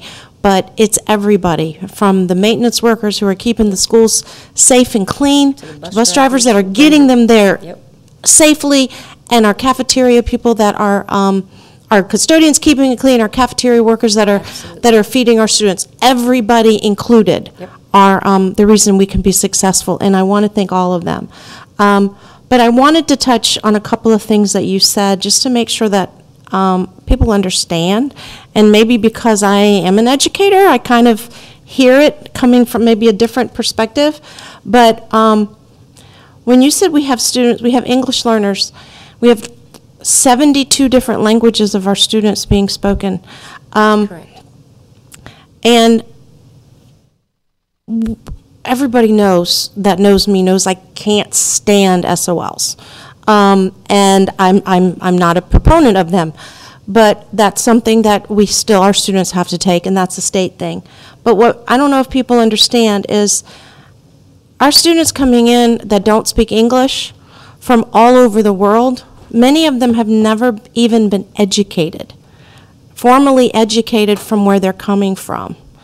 And they still have to take a test depending on if it's a math test and they start school May 1st and that test is May 25th, they still have to take the test. And I don't know if people realize that. There's like and you can correct me because I might not have all the information, absolutely correct, but there's like they have, can skip one social studies test, and they have, a year before they have to take the reading test? So it has changed for the federal government and for the state of Virginia. For the federal government, everybody is taking the test. And for Virginia, we do have some adjustments or SOA adjustments. Our L students benefit greatly in the state of Virginia because they are allowed to now count their access test as long as they have 2 points. So, for example, a student that's entering our community for the first time is assessed, their level is assessed so that we know what level they are on in order to give them support. That does not count as the beginning point of their access test. They take the access test months and months and months later. That is point 1, not the original point. So they have to show growth from the second access, if you will, and so there's growth from year to year, not their original entry. And so that is quite difficult because, as you can imagine, being fully immersed, there's quite a bit of growth at the onset. However, that's not really equated into their growth rate itself. So it does vary depending on federal versus Virginia. Greatly. Thank you for that clarification. They're coming in, they're tested, and they're tested again. Well, in some cases, it's graduation. And it's graduation, and that's true, because then that was something that I have written down too, is our federal graduation indicator. That includes everybody. So if a student decides high school's not for him or her, yes, and decides to stop but goes straight into a GED program and may graduate actually early with a GED, that doesn't count. Not for FGI, no, Not for FGI. It does for GCI. Okay. For the completion index, but not for FGI. So that can mean, so that's the thing I want to make sure people understand. And then, like I had mentioned, we have English learners that are coming that have not been formally educated, or they're coming in as high school students, and they, 17 years old, and if they can't do progress on those tests, then they might need to stick around a little bit more, or they might say, I'm not going to be able to do this right now, and then they might not finish right away. So, and have to access a very high level of vocabulary. And, yeah. I mean, I want to tell our federal government people that make these rules, would they be able to go into a foreign language and take, because, they're adults, take a college level test in that foreign language country with their language, rating it down? And I know the answers would be absolutely not. Within a short amount of time, they would not. So that's what they don't think about. I did notice, though, that our reporting categories for our L's were good, and we're showing growth for them. The question, let's say, you mentioned all the different assessments, and I just want to make sure that our audience understands that assessments don't necessarily mean tests, because you said that, all the different assessments, but I want people to realize that's not a test. That's right. An assessment could be just a teacher asking us a question, going through, and then our performance assessments could be a project. So I want to make sure that, because assessments are on there, it's not necessarily a test. So I want to make sure people are understand that. And then when you mentioned the College and Career Index, and that's not until 2022. So let me, it's the College and Career and Civics And Readiness. civics readiness. That's How correct. is that going to be assessed? Great question. That has to, let me go to my cheat notes, Michelle, if you would, and that has to do with, it's based on AP, IB, dual enrollment, career and technical education credentials, and work-based learning and civic learning. So they put all of those aspects together on how many students are accessing and passing the variety of areas that I mentioned to create this percentage. So that's one of the opportunities that I have some folks going down tomorrow saying, explain this a little bit more. I know that we're doing well with a 92, but I need a lot more detail on that to be ready in 2022. Okay, thank you. Welcome. Ms. Phelps. Thank you so much. Carol, can you hear me? Absolutely. And I really appreciate you uploading this read ahead last week. I think I got it Wednesday or something. I was able to have enough time, more than enough time at that point to go through and read it all. So I really appreciate that. So on page 21, it was just questions that you answered a lot of my questions, and I really appreciate it. But on 21, where it says benchmark, the benchmark, can you explain to me, I know you explained it. Yes, ma'am. Is the benchmark what is the difference between SCPS and benchmark? Okay, thank you, and I apologize for not clarifying that on the front end. Benchmark is simply the rate in which we're required to pass. So the benchmark is for the federal government. They say we have to have at least a 73 in the area of reading. How we did on that, in order to reach the benchmark of 73, we have a higher than a 73, which is a 78. So if we were below the 73, we obviously wouldn't be meeting that criteria. And so does the 78%, does that mean that the 78% of the students are reading on grade level, or? No, not at all. Actually, that's quite different than actually passing the SOL test. We could have students that are reading below grade level that have passed the test, as well as students that read above grade level that do not pass the test. The only thing that the SOL test really is doing is giving an indication of whether students have mastered the content in that specific area, so the skills themselves for that particular grade level in the area, in this case, in the area of reading. Perfect. And you mentioned I was looking at the federal graduation indicator. Yes, ma'am. And also, I'm glad you said that was just for the advanced and standard. That's correct. So in the graduation completion index, yes. What does that consist of? Does that consist of? So the graduation completion index also allows us to really honor a student that has, as Ms. Shelley said, a GED or a modified diploma, or has completed high school beyond just an advanced and a standard. So in other words, there's a point value system, and I'll use a rough example because the equation is like really quite long actually. It would be a really good exercise for our Algebra 2 students to work on that equation. But each student is awarded a point for if they graduate, and a standard or advanced diploma would be 1 point. But a student who receives a GED might be 0.75 instead of a full point. All of that is calculated, and then the denominator is then put in to determine how many points we actually receive. And that doesn't include special education? For our graduation for the GCI does. Yes, ma'am. Okay. Yes, it does. That was where I was going. Yes, it does. With that, to find out. Okay. That's it. Thank you for explaining that. I appreciate it. Absolutely. Any more questions? Thank you very much, Mrs. Bernard. Thank you. I think Mr. Wolf is joining us next. I'd like to ask Mr. Wolf to come up to, as you recall at the last board meeting, we talked a lot about our advanced level college preparation programs and really the best programs that we had to offer for preparing students for success both in admission to and in achievement in college. And so now Mr. Wolf is going to share.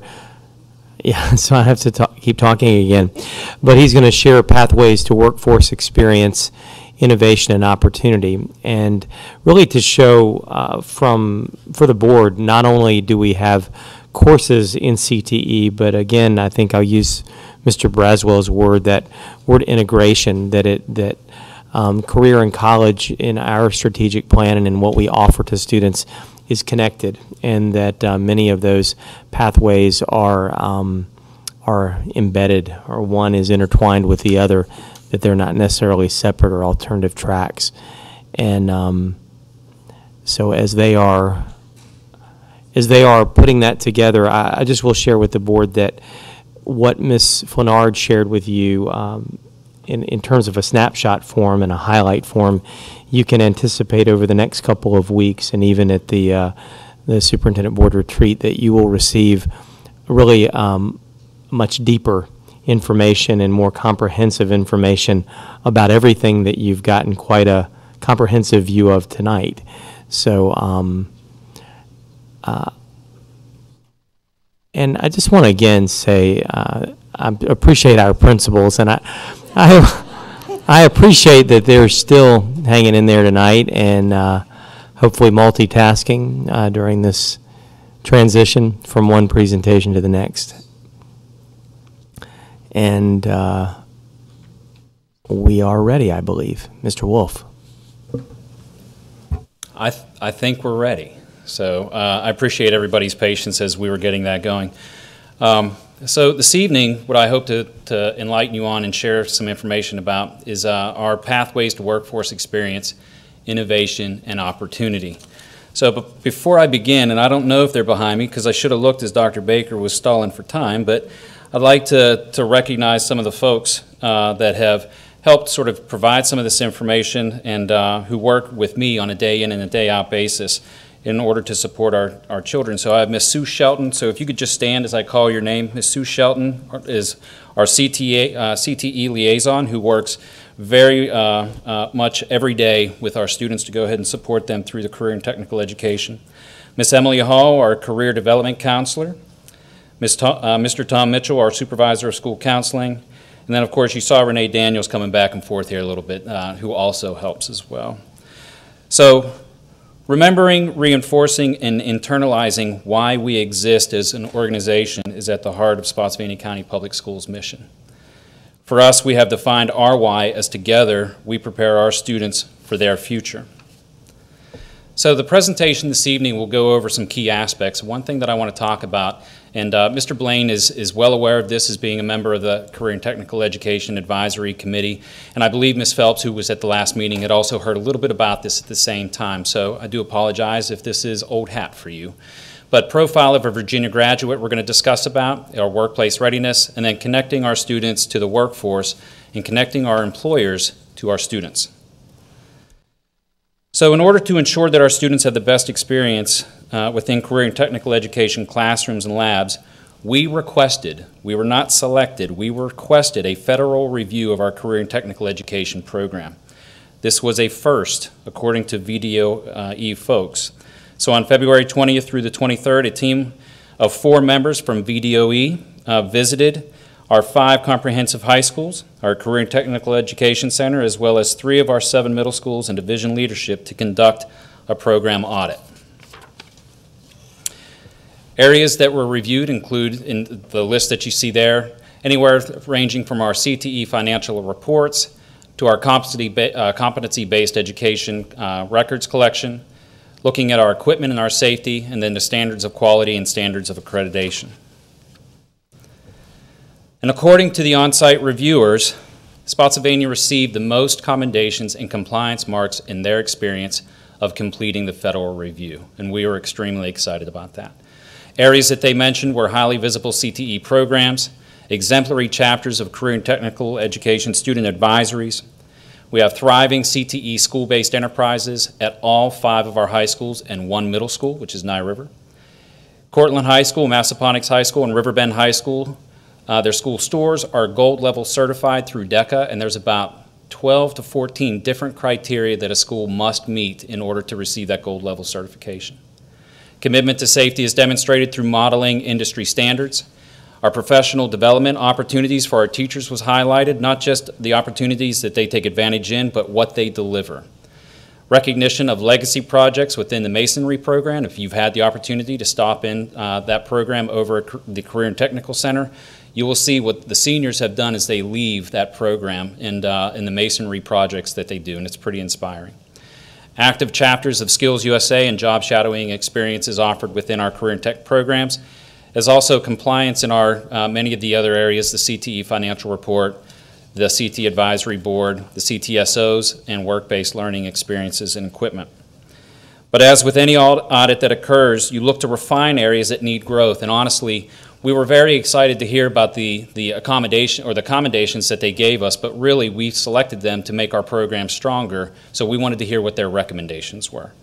So recommendations from the visiting team centered around staffing, minor improvements to specific labs at the visited sites, as well as updating of course codes and certifications. It should be noted that a corrective action plan has already been implemented and many of the recommendations have already been addressed. And finally, a huge benefit of the federal audit was that it provided a better understanding for the look-fors as we as teachers and administrators alike walk into our CTE labs. We no longer call them shop. Everything's a lab now. So the results of having our programs reviewed did more to highlight and reinforce the efforts of our staff and school leaders. Together, we attempt day in and day out to ensure our students have high-quality experiences that link them to many of the tenets of the profile of a Virginia graduate. With the profile of a Virginia graduate, it asked school divisions to make sure that students have the knowledge, skills, and experiences and attributes that they must attain to be successful in college and or the workforce and to be what they call and consider to be life-ready. A life-ready Virginia graduate must achieve and apply appropriate academic and technical knowledge, demonstrate productive workplace skills, qualities, and behaviors, build connections and value interactions with others as a responsible and responsive citizen, and align knowledge, skills, and personal interests to career opportunities. So, in developing the profile, school divisions are asked to give consideration to the 5 C's, and Ms. Flinard, when she was just up here a few moments ago, had highlighted the critical thinking, creative thinking, collaboration, communication, and citizenship. And you will notice that our teaching and learning framework that she made mention of within Spotsylvania County Schools, public schools, provides our instructional practices across the division that the 5 C's are clearly reflected. But we add an additional emphasis on literacy, problem solving, and developing a growth mindset. What the profile of a Virginia graduate has essentially done is turn an early workforce experience, whether it be internships or externships, into a life-ready and potentially life-changing opportunity for our students across the board. The next few slides will demonstrate to you, as well as our community, that our students are indeed accessing opportunity. So Ms. Flinard shared some data with you in regards to the success of our students within our programs, but I felt it important to show to the board and to the community what programs our students are accessing. So the above career clusters represent an overall picture of the programs our students are taking advantage of. From this list, you can see that while our totals are impressive, we have work to do in promoting non-traditional pathways for our students to take advantage of. And also, on the next slide, as you look at the demographic information of our students, you will see that from the previous presentation, these percentages closely align with the demographic makeup of our school division. So what is nice for us to see is that, and one that really stands out to me is that of our African American students, while 19% of our population is African American, you will see that 21% participate in our programs. Again, as Ms. Flinard, not to say her name 1,000 times tonight, but as Ms. Flinard had demonstrated, is that we saw an increase in our on-time graduation rate we also saw an increase in our CTE graduation rate. How our students who are accessing our programs, historically, that has been increasing by 0.5% every year. So we're extremely excited about how well our students do and the opportunity that we can provide them. So whether you're looking at a graduate to head straight to college or someone looking to enter the workforce, the profile of a Virginia graduate asks school divisions to provide students with an opportunity to pursue work-related experience in high school that may count towards credit for graduation. By reducing the number of SOL tests, and Ms. Shelley would be happy about that, tests that students must earn for a diploma, the new standard increases flexibility for schools to expand work-based programs. And I can tell you from any CTE educator and principal over at the Career and Technical Center, we're extremely excited to provide those students those opportunities. So, how do we get the word out on career opportunities? The next few slides will highlight a few of the efforts our school division has taken to provide information to both businesses and students alike. You will see from the slides before that we attempt to expose our students to differing careers through academic career planning, beginning in the elementary school level, experiences in the middle school, and providing clear pathways at the high school level. And basically what you see here is other opportunities that we do, and this is not an exhaustive list, but we have career days, we do career investigations in our middle school, we do exploratory class offerings, student organizations and clubs, we bring in guest speakers, we highlight STEM and STEAM initiatives, mentoring is key, and also establishing business partnerships. Last year, we had the opportunity, myself along with Ms. Flinard and Ms. Daniels, we did a presentation during Small Business Week at Salem Church Library on Classrooms to Career, Workforce Readiness. And it was important for us to make our businesses aware of our program offerings and solicit feedback from them on about employability skills and what they were looking for. And then talk to them about providing our students opportunities for internships and externships, and also those workplace-related experiences that Profile asks for.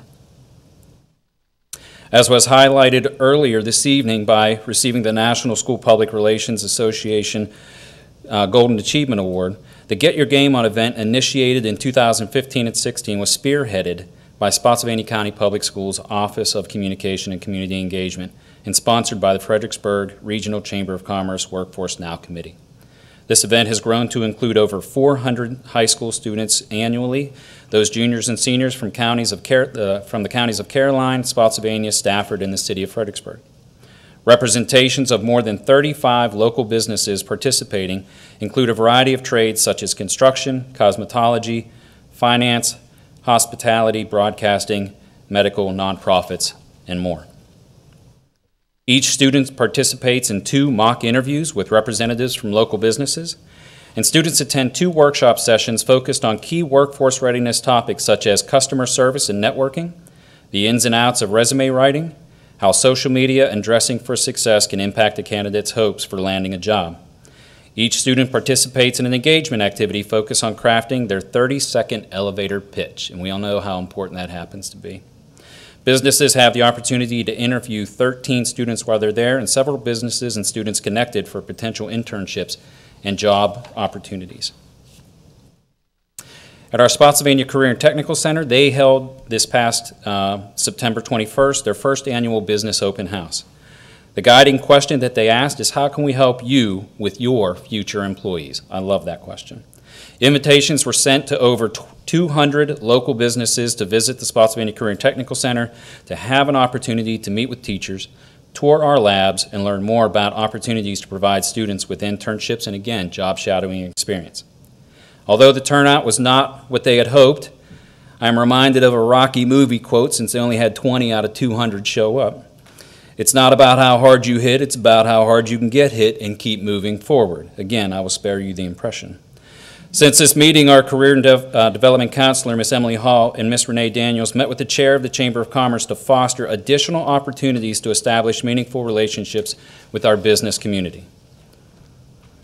To remain competitive with surrounding areas, as well as across the Commonwealth, nationally, and globally, we must expand our educational horizons and create diverse opportunities for our students. This requires innovation. The importance of the 5 C's mentioned earlier in the presentation for our students requires us as leaders to embed ourselves in creating innovative and creative opportunities to prepare our students for their future. As we peer into the future, we are attempting to create specialty centers to meet student interests. While we already have specialty centers for IB and CGS as well as offerings at our Career and Tech Center, we hope to bring on specialty pockets within our existing structures until we can bring programs under one roof. Current innovative program efforts to potentially roll out are in the fine arts area of dance, digital music, theater, sculpture, and teacher cadet that Dr. Baker had mentioned earlier that Mr. Blaine, you had asked about. Other innovative areas include STEM, School of Innovation, which would focus on biomedical science and information technology and cybersecurity. Environmental technology, a program focused on problem-based, project-based, hands-on learning approaches that relate to expanding environmental and agricultural engineering career fields, as well as visual performing arts, humanities and communication, advanced college academy, and social science and business leadership. While we attempt to further develop the aforementioned opportunities, our schools are doing amazing things to build on student interest, refine talents, and deepen the skill sets of our students. The list above is impressive, but not exhaustive, of the wonderful things our schools do. From Wolves on Air at Cedar Forest Elementary School and Art Alliance at Robert E. Lee Elementary School, to men's chorus at Nye River Middle School and STEM at Freedom Middle, to even the 3D Animation Club at Riverbend High School and Cyber Nights at Spotsylvania High School, you can see the many innovative opportunities for our students to take advantage of. So as I finish up this presentation this evening, I will again reiterate and reinforce our collective mission. Together we prepare our students for their future. Thank you.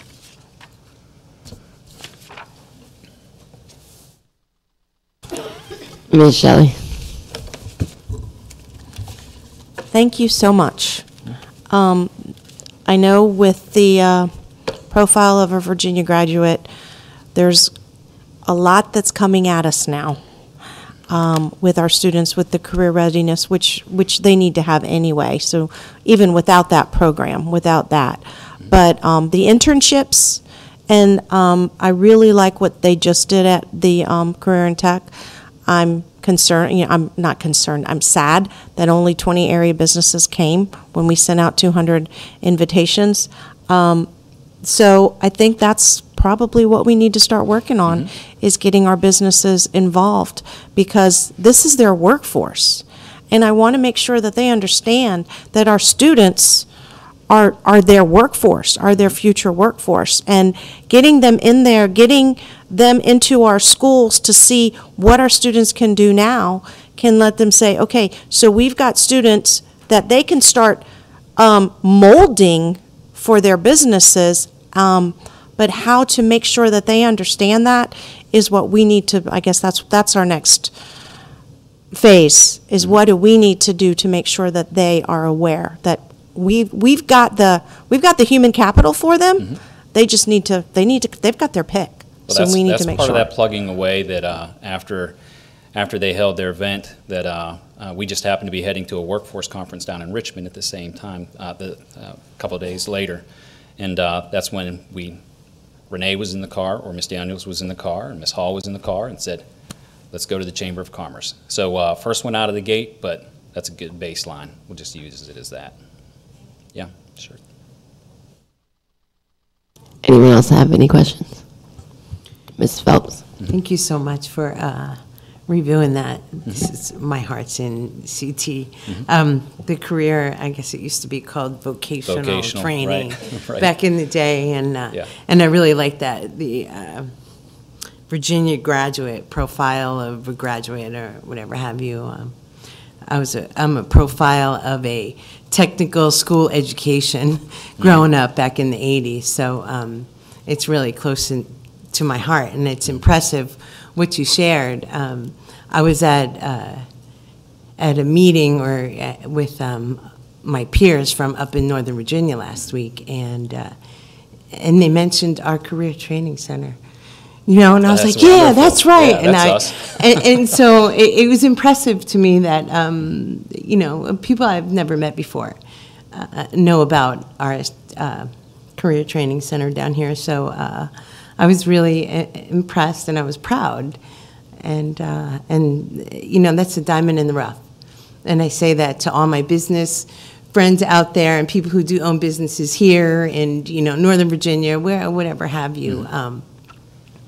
That is a definite diamond in the rough here. And I'm looking forward to being a part of it and watching it just blossom, and I really appreciate all your efforts. Thank you. Thanks. Well, I can share with the visiting team from VDOE, they actually, some of their members, as they were split up and conducting student interviews and so on and so forth on the day of the audit, they wanted to go through the Career and Tech Center twice so that they could show those programs, and they said it is certainly, because they go all around the state, it is certainly a highlight and a jewel that we have that they want to send individuals to our program so that they can see how our labs are set up. So it is great. Thank you. Mr. Blaine.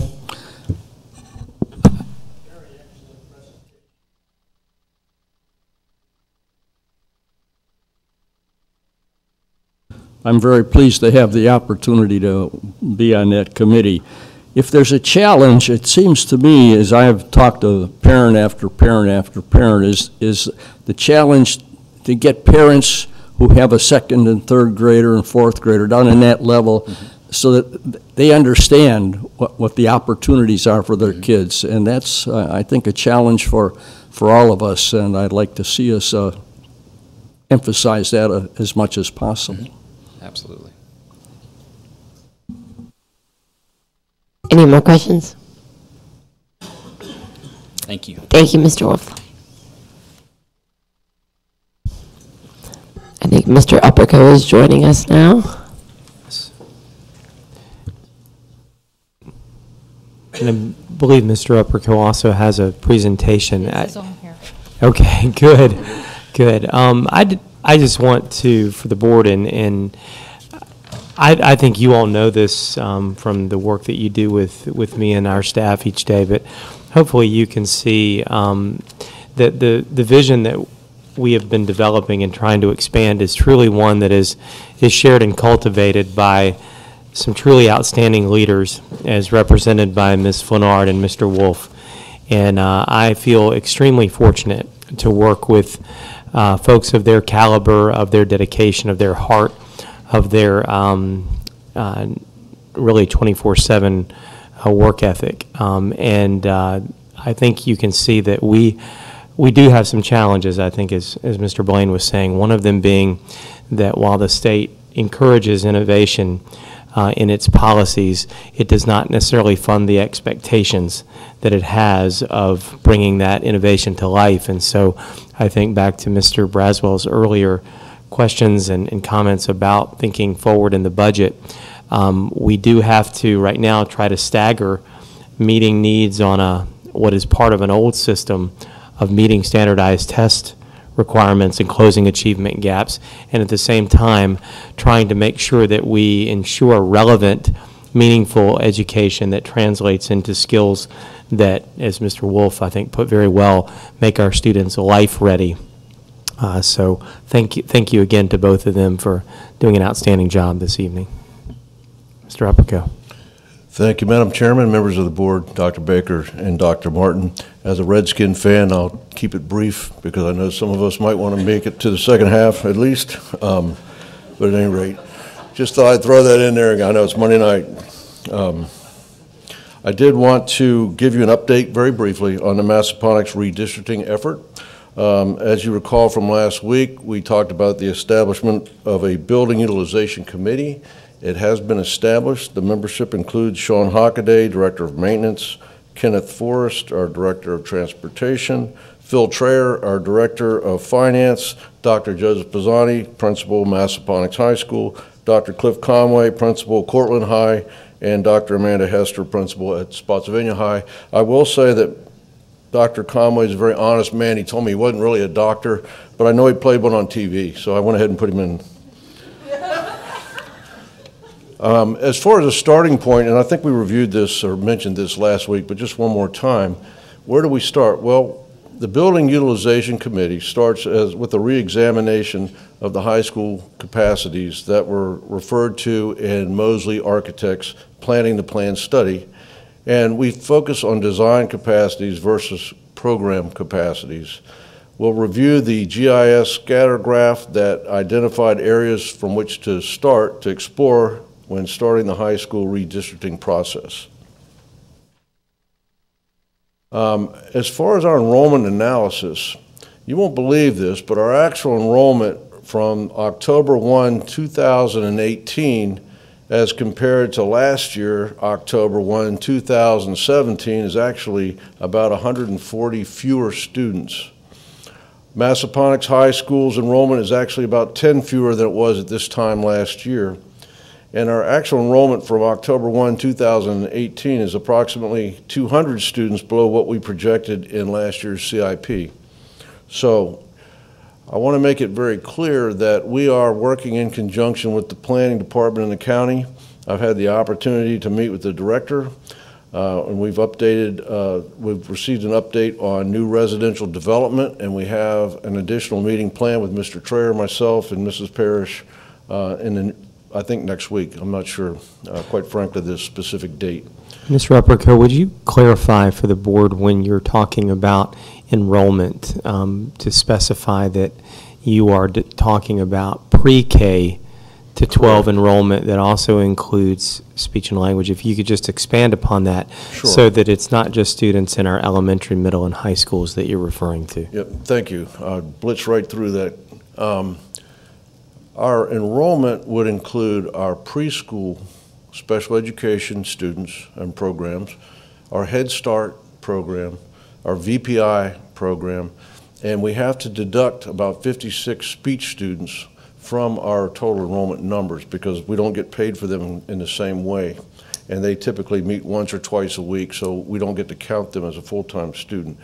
Now, that's pre-K through grade 12 plus, because we have some students that are seniors plus. They continue to work on their IEP diplomas until they're age 22. We do count all those students. ADM, or average daily membership, is basically K through 12. Does not include the preschool programs. And that is where we get our allocation from the state primarily, and that is made on March 31st. We anticipate that our March 31st numbers will be higher than our October 1 numbers. So how come? Well, as we discussed at the planning department, the new dwellings that have been approved in the county include tax credit apartments as well as what you call market apartments or traditional apartments. Tax credit apartments, just to make it real simple, are apartments that have restricted rents, and as a result, the owners of the apartments receive a tax credit for that. It's different than, say, a housing or urban development Section 8 housing, but it still is actually run through the IRS, believe it or not. And there are income requirements, there are numbers in the families that are analyzed, and there is a relationship, a ratio established, which I don't quite understand, between the average price of an apartment for, say, a 3-bedroom apartment, a 2-bedroom apartment, a 1-bedroom apartment, and there's a ratio developed somehow where these folks need to qualify in order to live in these dwellings. And the bottom line, the reason I'm mentioning all that is that typically younger families qualify for these apartments, and younger families typically have more children. So what we're finding is for the tax credit apartments, as opposed to the market-driven apartments, the student generation number that we use, and I say we, the county actually determines that number per dwelling by level. So I think I explained this before. For an apartment, you will have a student generation number for how many elementary school children are anticipated to live in those apartments and be serviced by our county schools. Middle school is a different ratio, and high schools are a different one. And typically apartments have younger children, so they tend to affect the elementary schools more so than the other dwellings. At any rate, we discuss these, we are monitoring these. We have 3 new, out of the 4 new apartment complexes that have been approved and are actually being occupied at this time. 3 out of 4 are tax credit apartments, and we're monitoring the number of children that are being generated by these apartments, and they are higher than what the student generation number would indicate. On the other hand, and I wouldn't want to be a county planner because this is tough stuff, but we have a number of apartments that are so-called luxury apartments, which tend to seek the double income, no kid population. They actually have fewer kids than the average apartment. And so it's a tough balance. You have to really look at not just whether it's apartment or not, but what type of apartment is it. So we will also be reviewing building and occupancy permit numbers. Mr. Trayer and I will be meeting again with Mrs. Parrish, and I'm talking about Wanda Parrish. We love Jennifer Parrish, and sometimes I send her emails that are supposed to go to Wanda Parrish, but Wanda Parrish is our county planning director. There's a perception that all of our schools are overcrowded, I'm afraid, and that's simply not the case at this point, but we do have some that are over capacity. The Board of Supervisors approved larger developments impact certain areas of the county more than others. And you can tell, just drive around the county, you can see it. Route 1, Route 2 and 17 corridor, and the Spotsylvania Courthouse area in particular are impacted more so than a lot of the rest of the county. Most of the larger new developments are in the current Massaponax High School zone, attendance zone, generating additional future growth. And that's why our first focus when we talk about the redistricting effort will be to alleviate some of the potential capacity at Massaponax High School. Our actual, as I mentioned, October 1 numbers have been determined, but now the next step is projecting enrollments for the next 5 years. At our next meeting in November, I'll be presenting the draft CIP 2020-2024, which will include those future enrollment projections. And so they're coming, but they're not devised yet. We're being very careful about that. And at present, a handful of larger developments and apartment complexes are generating the majority of future student growth. There are about 4 or 5 that probably make up about 80% of the future student growth in the county. The process of the redistricting committee. Well, as we explained before, the building utilization committee is in-house at the moment, but it will expand to become the redistricting committee. Each principal of the potentially affected high schools will recommend 2 parents who will serve on the full redistricting committee. That committee, the redistricting committee, will start with a review of norms that are contained in the policy, and we spoke a little bit about those last meeting. They include making sure that the student doesn't have to continually be redistricted. You look at natural boundaries. Do you want to keep neighborhoods together? You have to establish those kind of norms before you can really proceed much further. So that'll be the first order of business for the full redistricting committee. There'll be several redistricting committee meetings that will be held between November and January 2019. We'll have community meetings and forums that will be held in January 2019 by the group to seek community members' input. And then the committee will then present a report to you, the school board, containing its recommendations, which we tentatively hope is scheduled for February 2019. If it takes a little longer than that to do a good job, we'll take a little longer than that to do a good job and present it to you the next month. But we're hopeful that February 2019 will be our target date. At that point, as we mentioned before, the school board may be required to hold a public hearing on the redistricting committee's recommendations if the redistricting of the boundaries impact 15% or more of the pupils in the ADM in the affected school, and that's all driven by policy. The school board may make modifications, obviously, to the recommendations of the committee, and then we hope the school board votes on the final recommendations tentatively by March or April 2019. And then the final bottom line would be that we would like to implement phase 1 of that redistricting plan by the start of the 2019-2020 school year. Questions?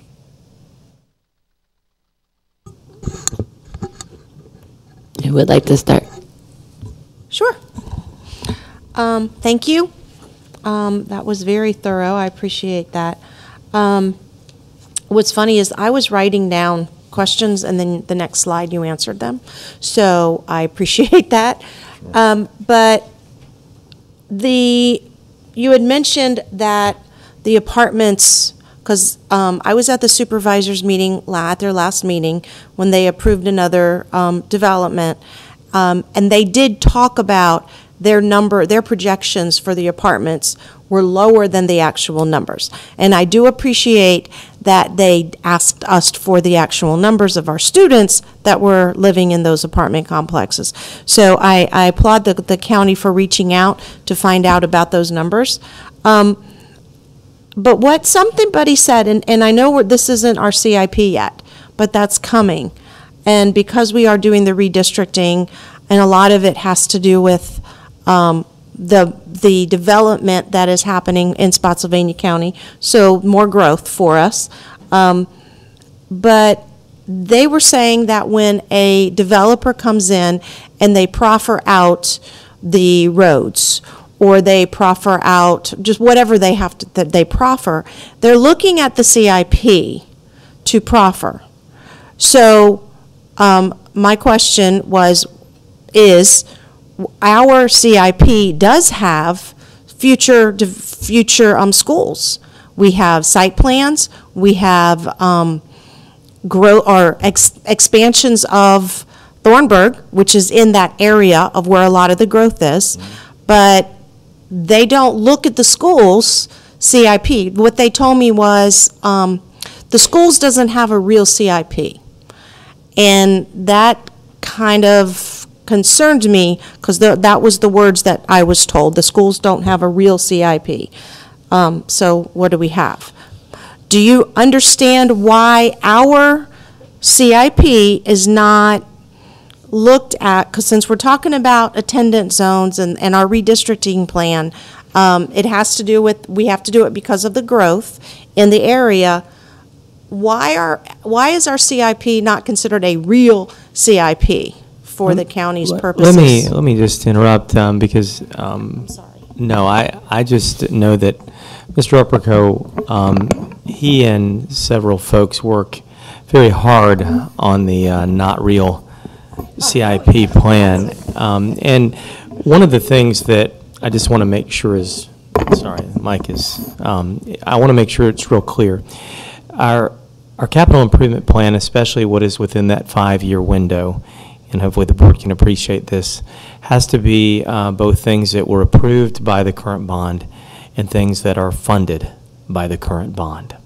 So when folks are saying that there should be a new project that we do not have the money or the approval through the voter referendum on, well, that's nonsensical. However, the idea that there needs to be a certain trigger, that there needs to be collaboration with the county in trying to determine where we could be impacted, that has always been the case. There's always been collaboration. So in terms of any disconnect, we are seeking to make sure that there is no longer a disconnect. But we're not sure yet how we can place something in the direct CIP that we would not have the bond authority or approval to have. Thank you. I'm glad you answered that question. I was about to say something I probably wouldn't, I probably regret.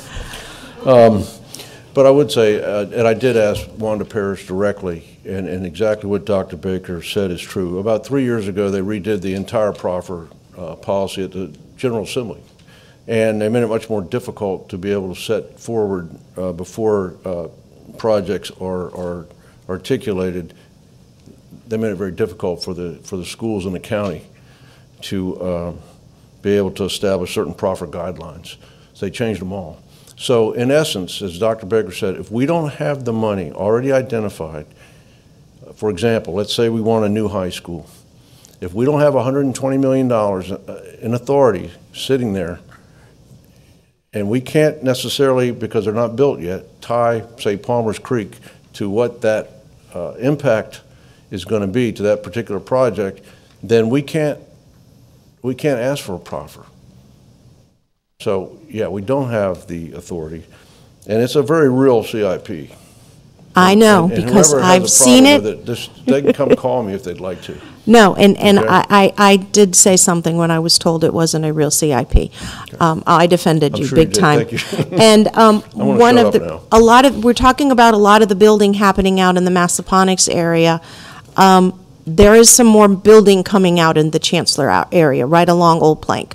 There are quite a few homes. There was just another public hearing on another neighborhood. They're not as large as the ones out Jackson Crossing and such out in Massaponax, but they are coming. So I know we're talking about some high school redistricting, but when you're mentioning the apartments that have a lot of elementary students, I'm just wondering if we're going to have to start looking at our elementary schools redistricting. Are we going to have to do a division-wide redistricting?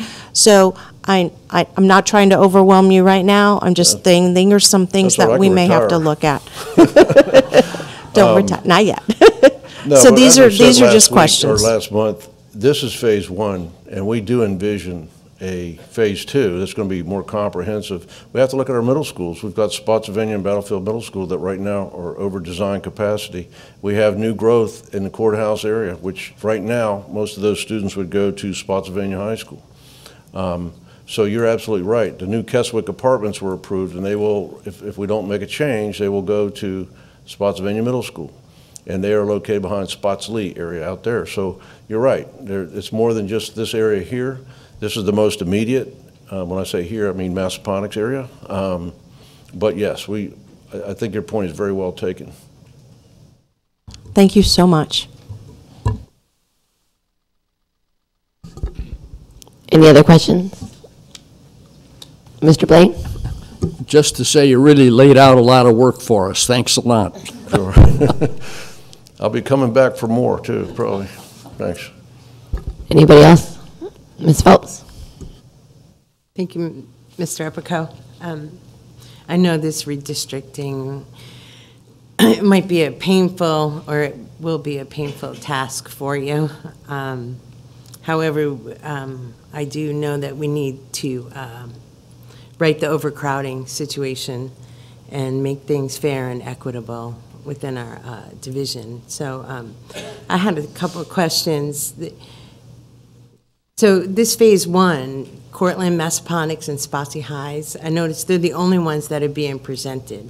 Like Ms. Shelley had mentioned, out there in Chancellor, but was there, is Riverbend and Chancellor in the They're future? not right now, or? and the only reason that they're not right now is because when we go back to the Mosley study, it did show some areas with Chancellor and Riverbend that were very kind of minute, but the main things that they focused on were the adjoining areas to the current Massaponax attendance zone, and those were primarily Cortland and Spotsylvania. But your point again is well taken, because we will have to look at all the high schools eventually. We're working with the most immediate situation first and going from there. I appreciate you doing that. So did you have a non-biased third party? Did you ever consider them to do the redistricting? Like Stafford, I know Stafford hired an outside We did third consider party. that, and we may still consider that. It may require that kind of expertise when we start talking about a whole comprehensive policy across the board that looks at every level. I will tell you that Mosley was the third-party, third party that we initially hired for both phases of the planning to plan study. And that plan, again, was designed, let's look at what we've got, how do we maximize what we have first, and then where do we start on a redistricting process. They were not interested in doing a phase three, if you want to call it a phase three. And so there are other firms out there that I know other people use. You mentioned Stafford, also Prince William, and I believe Fairfax and Arlington as well. So they're out there. And do you have a copy of the plan survey, or is that in the board docs online? Can I get it on I can the website? send you two actual presentations, one from Planning to Plan 1 and one from Planning to Plan 2. I want to say we started in 2015 maybe with Plan and Plan 1, so they're still valid, but they've got a little bit of age on them. I can certainly send them to you. Or That would be you great. have me I just- remember seeing them while I was in the meeting, but back then I didn't have access to those docs to have, but that would be great to have those, so I appreciate your time. Thank you. Mr. Boswell. Mr. Upperco, I just want to comment on something that Ms. Phelps just mentioned. And I do agree with her that we have to have a basis for our redistricting. But really, when the rubber hits the road, we're going to have to make that decision. And there's no way to, get us out of that on the buck does stop with us. So I would say, all the information that we can get that's third party that helps us make a sound decision.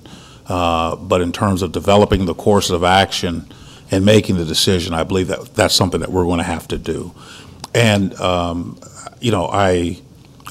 don't know if we'd even want to call the redistricting plan phases. Is actually a layering of redistricting plans.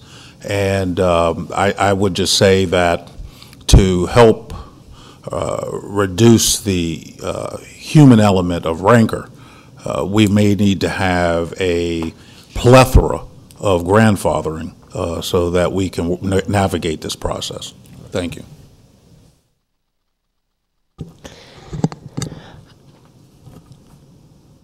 Mr. Upperco. Yes, ma'am. I was just curious, at the beginning of the presentation, you referred to the tax credit apartments versus the other, and how that the county has been typically missing it on their projections coming from there. I think they can also see that they've been missing it in the projections as far as their underfunding of social services, because that's also the more children in that tax bracket are normally consuming more social services. So I was curious, are they working on fixing that estimation number? They are. And now that we have some real data to I don't apply? want to be too hard on county planning because I wouldn't want that job, and it's Of tough. course not, yeah. And they've been very cooperative with us. Their staff has been very cooperative. But yes, and they do periodically change those numbers depending on what actually is happening. Well, because we can give them real data and say, Right, this is what you exactly. projected and this is what we're giving you, so. It's totally data-driven, and things have changed somewhat with the mix that has been approved, and it may change again. Right. You know.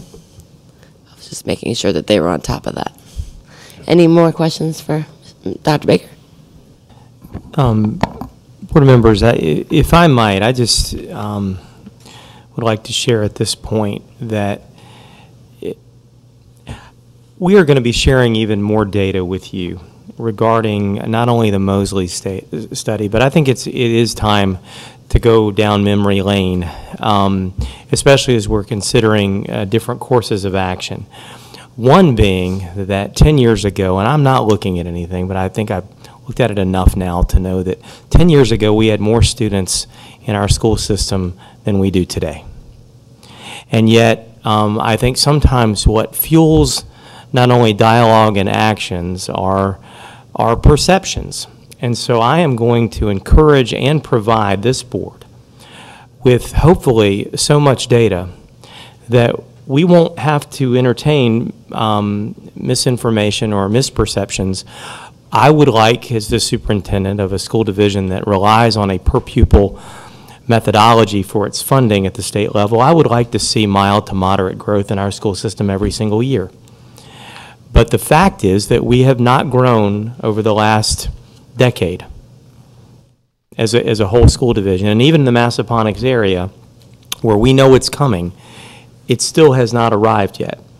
And so if our staff, which I think we felt like it was prudent to begin this process internally, but if there's any concern of bias and that sort of thing in this process, this school board has not only the authority, but per your policy, if you would like to consider right now moving to a third party to oversee this entire process, that is certainly your decision. It's not something I'm recommending, because I think it's important that we become very familiar not only as a staff, but as a board, with exactly where we are and moving forward. I think it's fundamental to leadership and governance.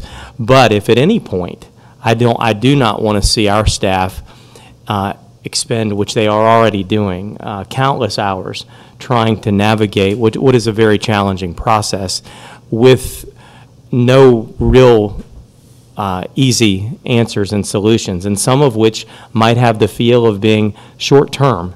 And one of the reasons that we did the Mosley study in the first place was to try not to pass on to future boards and future superintendents and future staffs and community problems that were not dealt with on the front end. And I would certainly share, and this is, again, going back to memory lane, the situation in terms of the numbers of students in our high schools in particular, where we have 90% or more capacity in 4 of our 5 high schools, has been the problem for this school system for about 15 years. So I just want to make sure that folks understand that it is not a new problem, it is not an emerging problem, and it did not just happen. And appreciating, again, the planning department and the board of supervisors who are approving different things, that didn't start the problem either. So we do want to try to come to some solutions and some recommendations, but I do want to make sure moving forward, that's why we're continuing to provide updates to the board, that you are 100% behind where we are and where we intend to go before we go there and come back to you in February with some recommendations. Any other questions for Mr. Upperkill? Thank you very much. Thank you. Hail to the Redskins.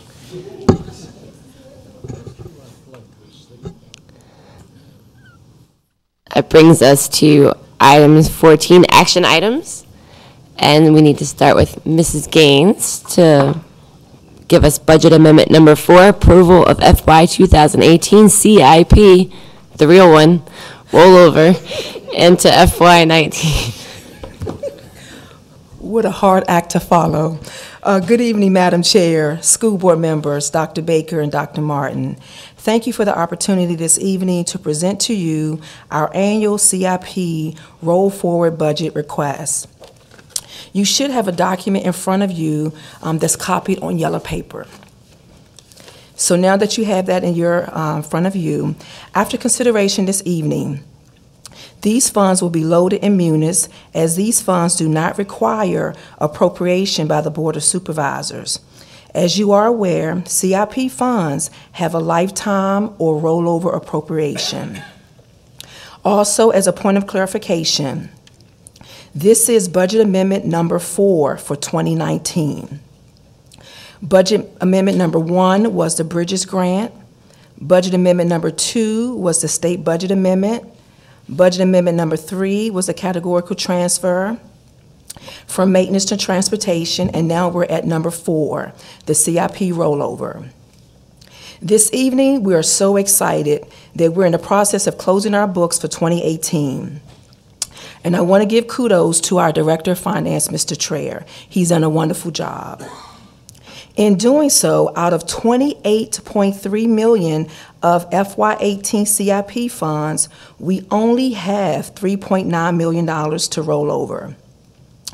Kudos to the Maintenance Department, Technology, and Transportation. These funds were encumbered in FY18, but not all of them were received as of June 30th. For example, the first week in July, we did have a CIP invoice to come in for $1 million.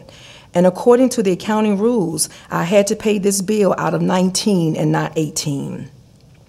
So again, you're looking at a CIP budget of $28.3 million, and we only have 3.9 available.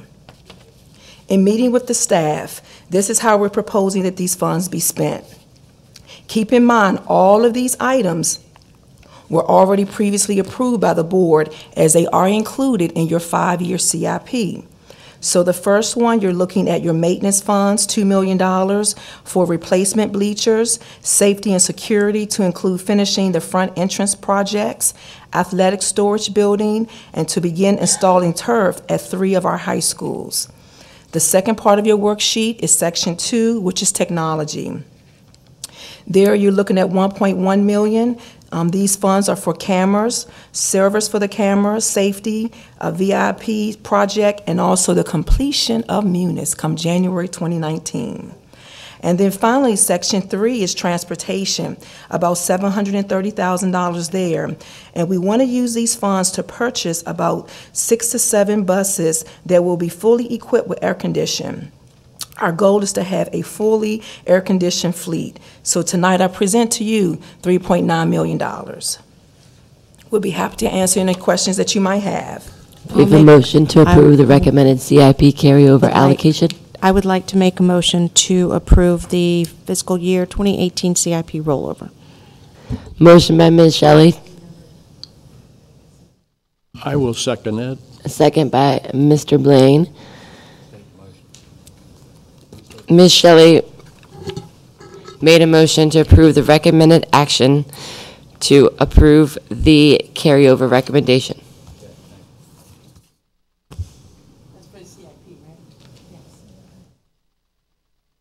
A recommended action is in the category of CIP funding.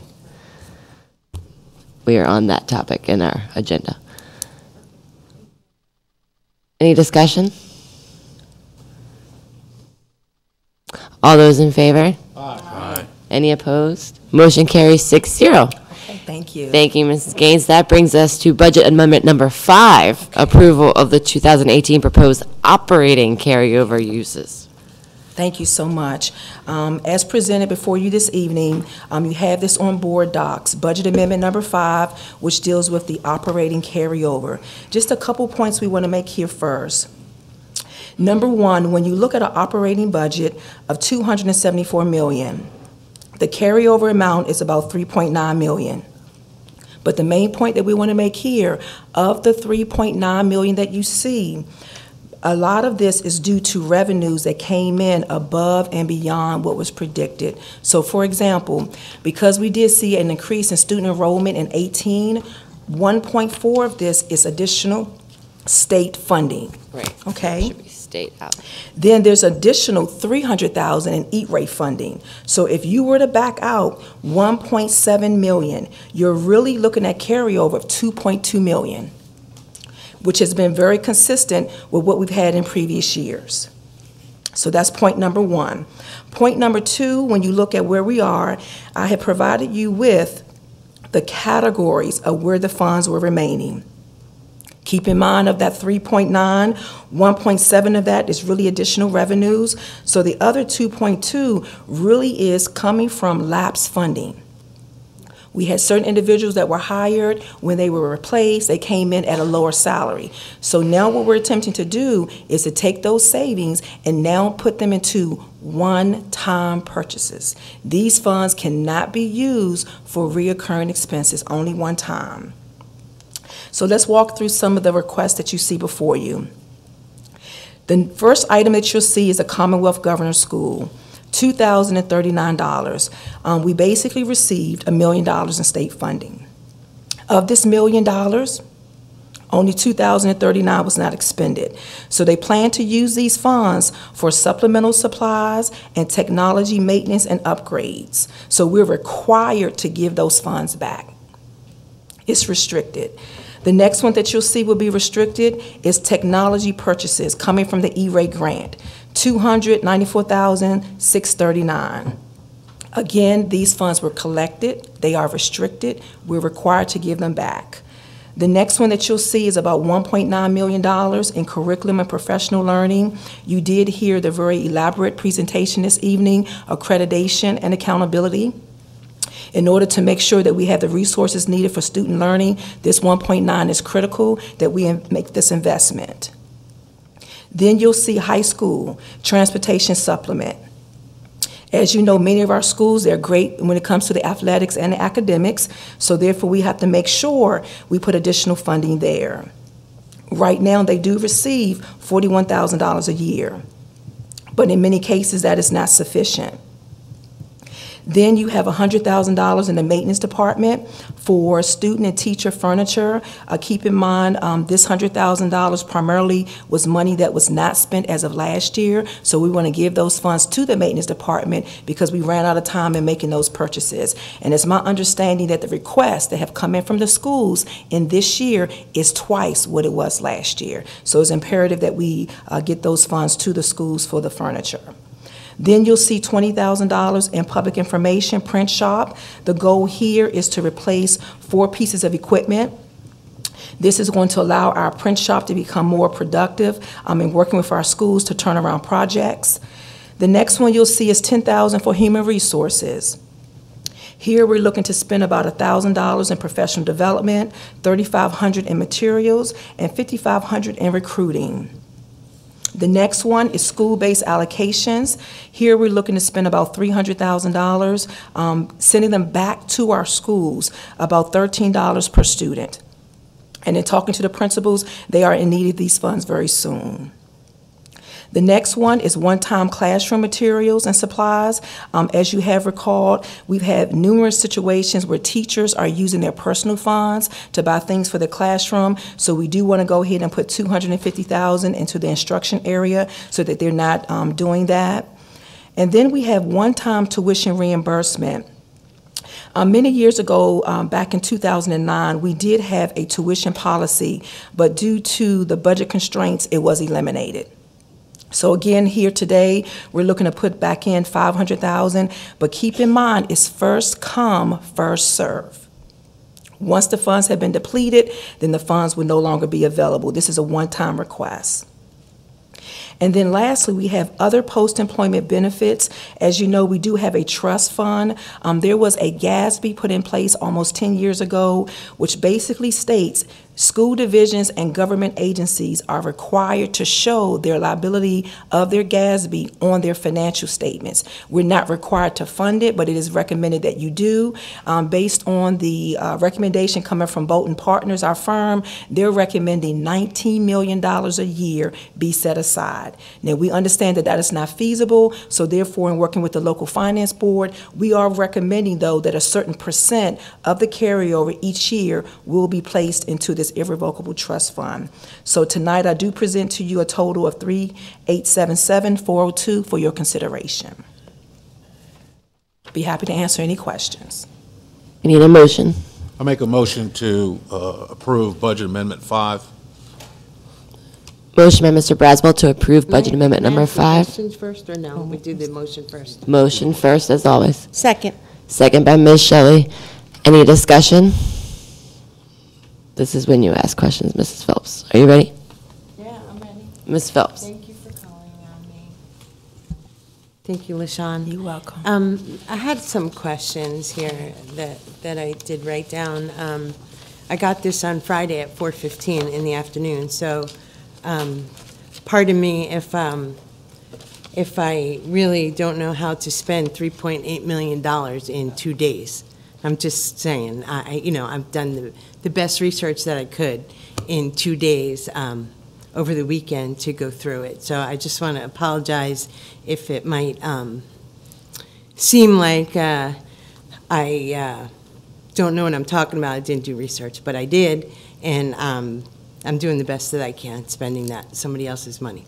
Anyway, I just wanted to know what the curriculum and professional learning. Can you break down how much is going to the professional learning and how much is going to the curriculum? Yes, we do have a list, and I'm going to have Ms. Carol Flanard come up and speak to that particular matter. Ms. Flanard. Thank you. Thank you very much. Appreciate you giving me that in advance.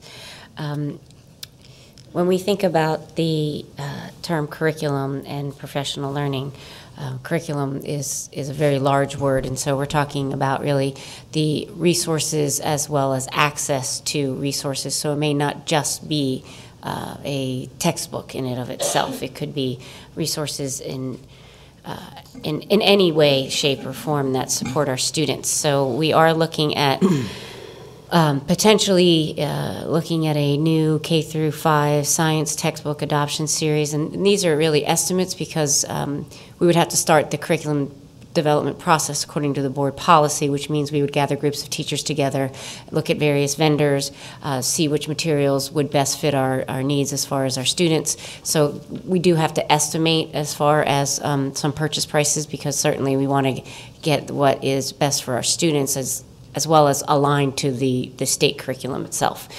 We are looking at professional learning in regards to standards-based rubrics for grades 3 through 5. We're looking at professional learning for opportunities such as our LLE that many of the board members also participate in, as far as opportunities for our teachers, and as well as moving our concepts such as the framework for teaching and learning that I talked about earlier, visible learning, high yield strategies, Kagan strategies, looking at some of our SIOP for L strategies, so professional learning in regards to some of the gaps that I noted earlier in our presentation previously.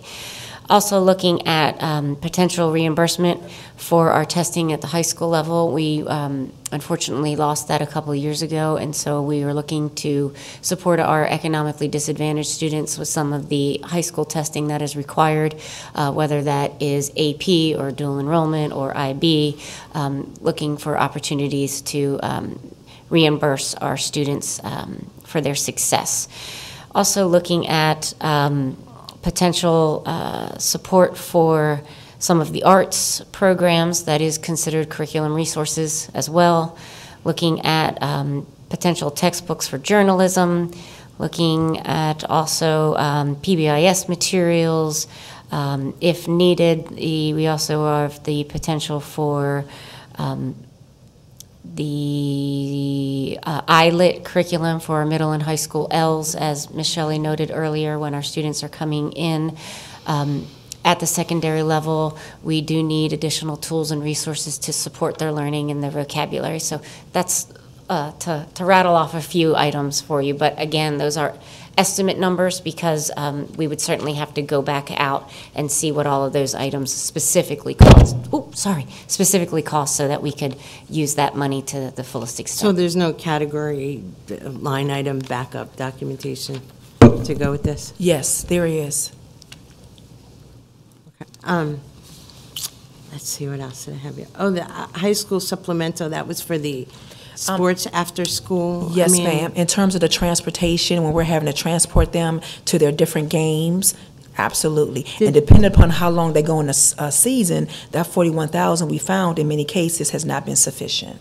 So the pilot program for after-school buses was $100,000? And that's totally different. This is Okay. where we give a school-based allocation to all of our high schools, $41,000, middle school, $6,050. And them expending those funds, we see that they need additional support, and that's what we're trying to provide here.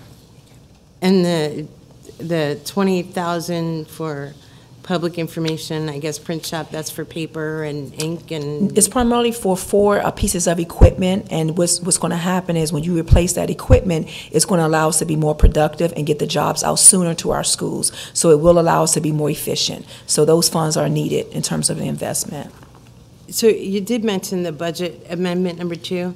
What was that, the $868,000? Yes, ma'am. Was that... So it was 200, was it 225,000 in that budget amendment for the one-time school supplies? Yes, so let me provide you with an update on that. Dr. Baker had a meeting with the county staff and the school staff, and with that meeting, it was determined that although you did approve those particular requests, there are greater needs at the county's level as it pertains to CSA. So we're not going to get the additional $1 million that we thought we were going to get from the county. We're only going to get about $130,000 of that million. We will get the state funding, $870,000, but that's going to be going towards the baseline budget that you approved on April the 16th. So that laundry list of items that you approved, those items are no longer available. So that's why you see some of them here in this particular request. Yeah, because I was all excited about it, and everybody else, and you know, teachers, and we're excited about that. And now that I know that it's put back in here, okay. And so, can you explain more about the OPEB liability? I know that was it, I think I have it written down, was it 19.9 is the suggested contribution, right? Yes, ma'am. To it? Okay. So if I can provide you with some background, when you look at other post-employment benefits, you're really focusing on medical, dental, and vision. And what this GASB 45 says is that because you made a commitment to your retirees that you're going to pay this benefit for a lifetime, you are required now to report that on the face of your financial statements as a liability, because in fact you owe those funds. So what we did back in FY12, we did open up a irrevocable trust fund with VACO VML. At that time, the school board did deposit $1.4 million in that account. From the carryover of FY15, we also deposited another $1 million, and since that time, we have earned almost $800,000 in interest. So that account now is about $3 million. So in working with Bolton Partners, they're basically saying in order to fund this huge liability for like 20 to 30 years, you're required to deposit $19 million a year into your OPEB account. And we know that that's not realistic. But what they said is that it's best that you make some sort of funding plan whereby some amount is placed in this account each year. And so in working with the local finance board, we recommended that whenever we have carryover over a certain amount, a certain percent should go into this fund. So tonight, of the 3.9, we're recommending about $400,000 be placed into the OPEB account. So our teachers and staff who are going to retire, eventually they're going to retire. And if we don't fund that OPEB account, when it comes up time for them to retire, they're working for services that are going to be paid to them when they retire. But if we're not funding it correctly here, then what is the outcome of our retirees when they retire, to go that the account has $4 million in it? I mean, for a long haul, I don't know. I'm just trying to look at the retirement in the future for our teachers and our staff. So because it's important. Mm-hmm. It's important when you get into your 60s and you retire and you count on this funding that should be taken care of because they were promised it when they retire. So this is huge for me that I'm looking at right now. I mean, I could sit here and just pack up my stuff right now, to be honest with you, and say if I had a choice to take all that money and put it into the OPEB for our retirees, because it's huge. When you get into that range, when you're 25 coming out of college and such, you don't really think about retirement. But I'm looking at this and I just... Yeah, I don't know. You know what? I just want to make sure you realize this is for the benefits, right? I understand what I'm talking about. You understand it's for benefits for retirement. Can I finish talking? Point of order. Thank you. I'm just really, and I'm also concerned that this request that's right here does not have one suggestion, not one single item that addresses the student safety, school violence, and the drug use in our schools. I don't know. I can't.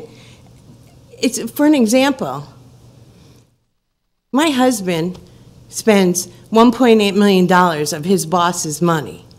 His boss is going to come to him after he spends that money and ask him where exactly did that money go. Or before he gives it to him, he's going to give him a detailed description and specific description of where that money is going.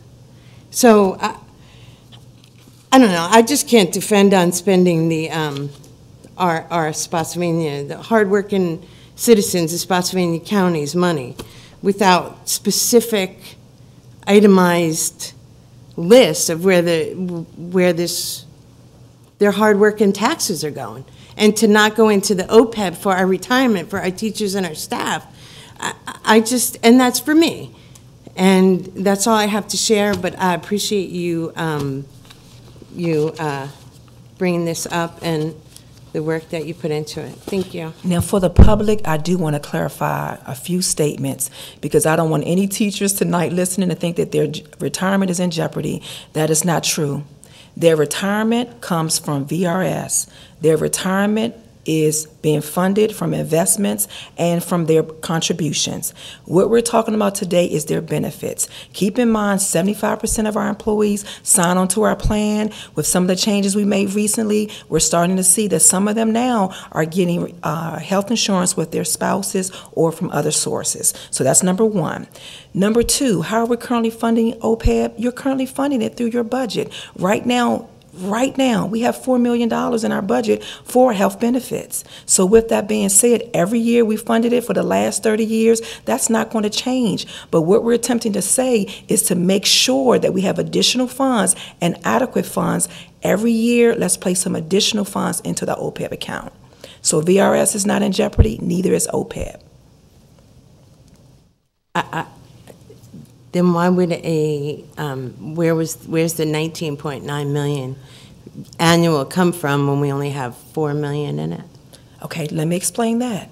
When you look at Bolton Partners, they have confirmed with us not one school system, not one county agency is fully funding their ARC.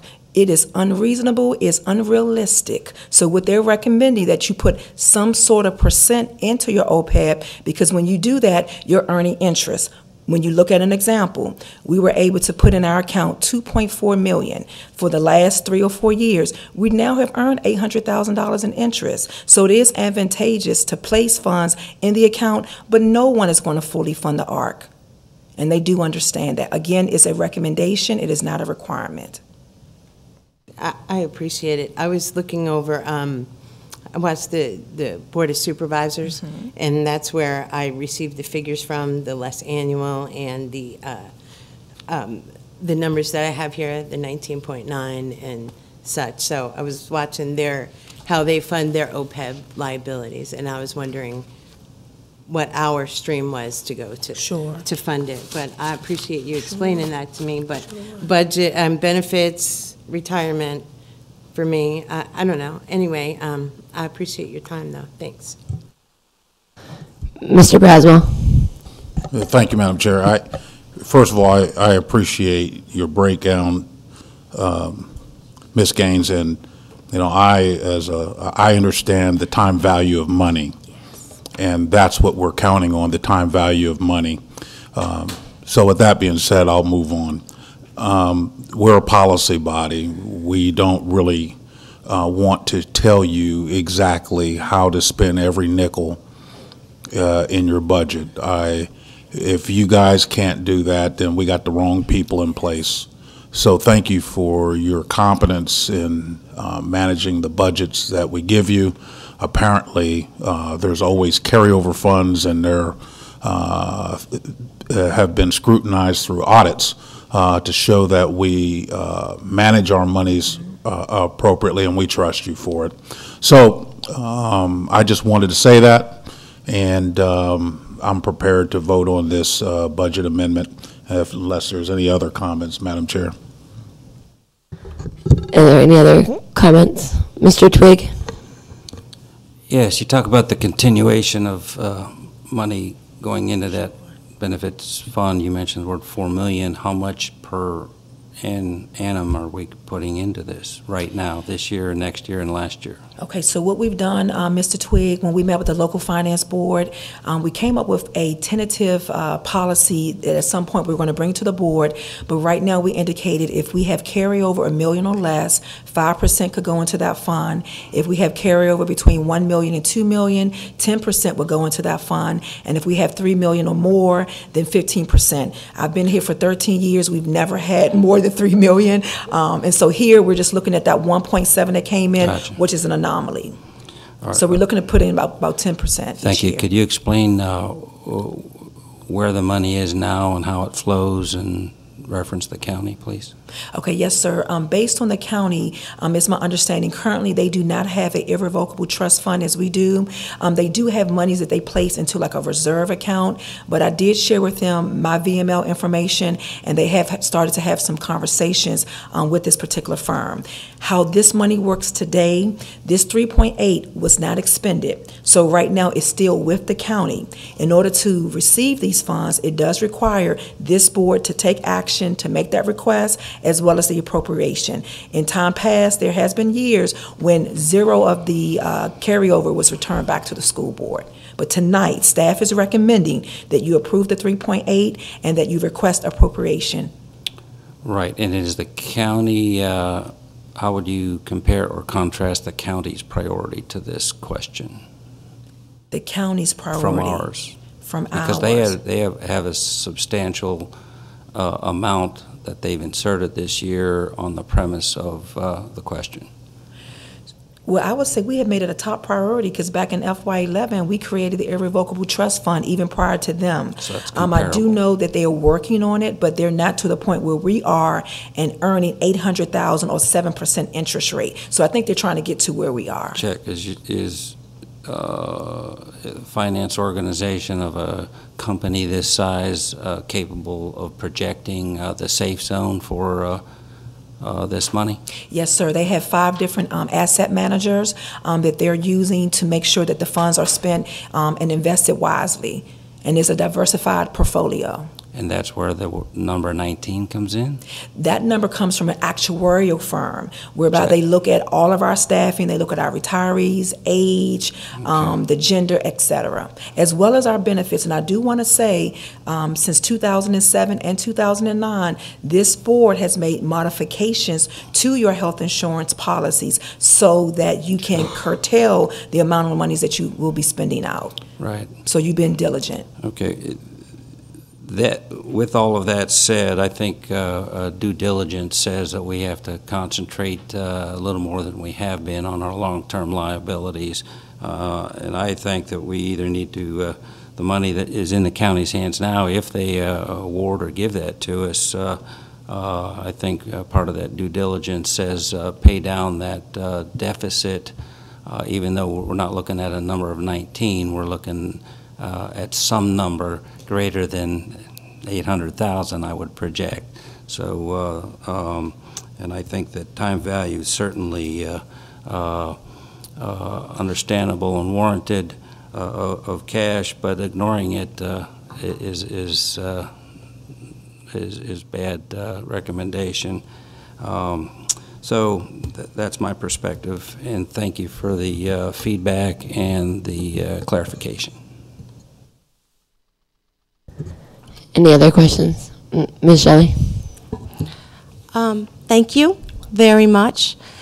From what I can hear, and based on like what Ms. Flinard said, we do have an itemized list of where we would like to spend this, where staff is suggesting that we put this money. With the OPEB piece, I was on the finance board back early on in my my time on the as a board member, and I remember funding some money at that point in time.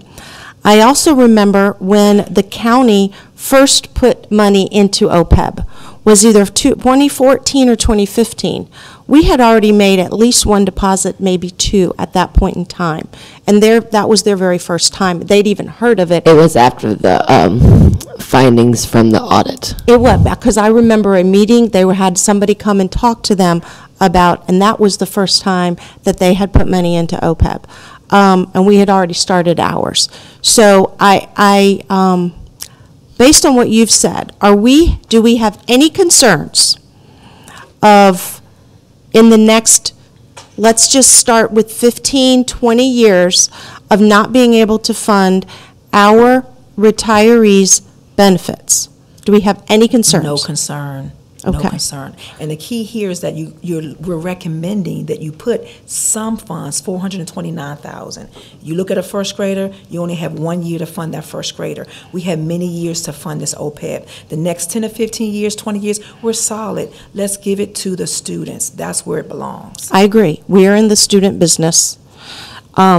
Based on these items, the biggest chunk is going into curriculum and professional learning, and the professional learning is for our staff who deals directly with our students. And our students are our number one concern. And then there's another school-based allocation, $12.50 per student. And again, it's for school-based allocations are going to go directly to the students or needs that the schools have for their students. Classroom materials for teachers. And then the tuition reimbursement for staff. Can I say how much I love seeing that?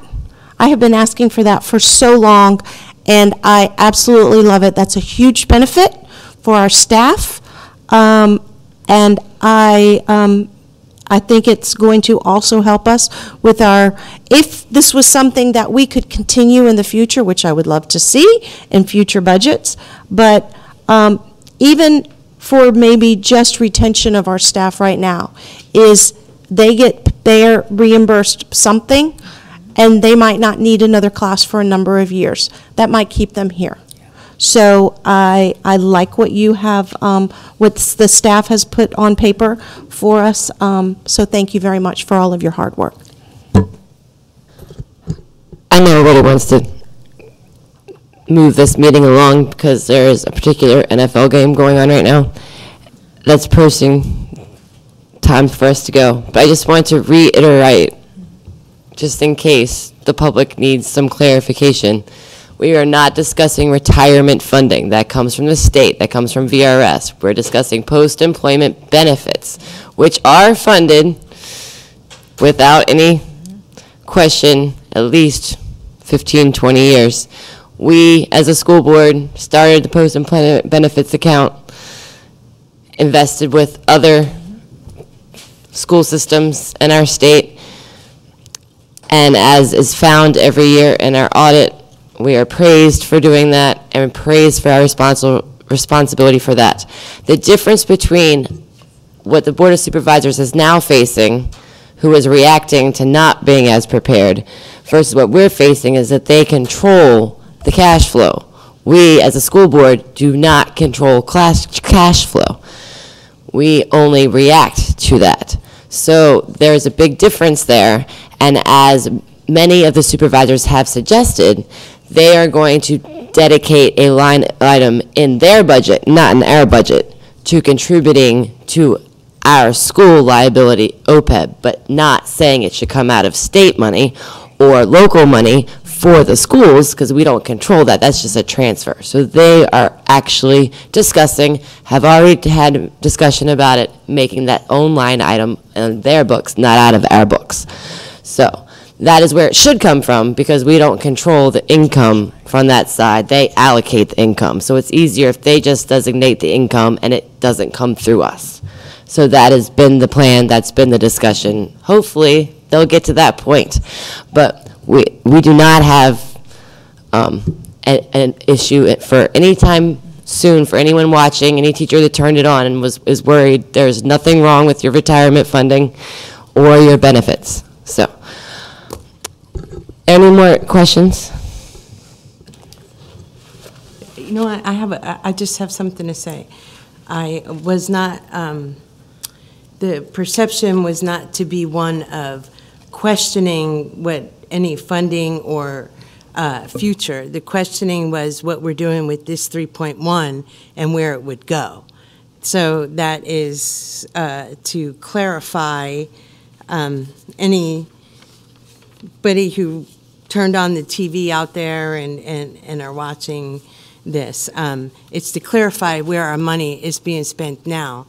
And if it's going down to the children, then, and that's what it's all about, I'll reiterate it, I have not seen one single item on student safety, school safety, violence, or drugs in our schools. So that's it. It was asking where the money is going. and to have a detailed explanation of line items and a balance sheet, and that's it. That is my clarification, and I'm sorry if it was misconstrued. Thanks.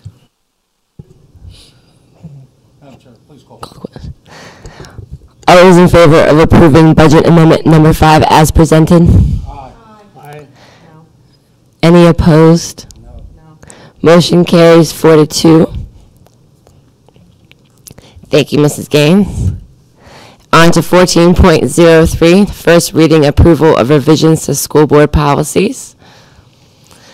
Dr. Martin, do you have a comment on these policies as far as were they attached to the agenda?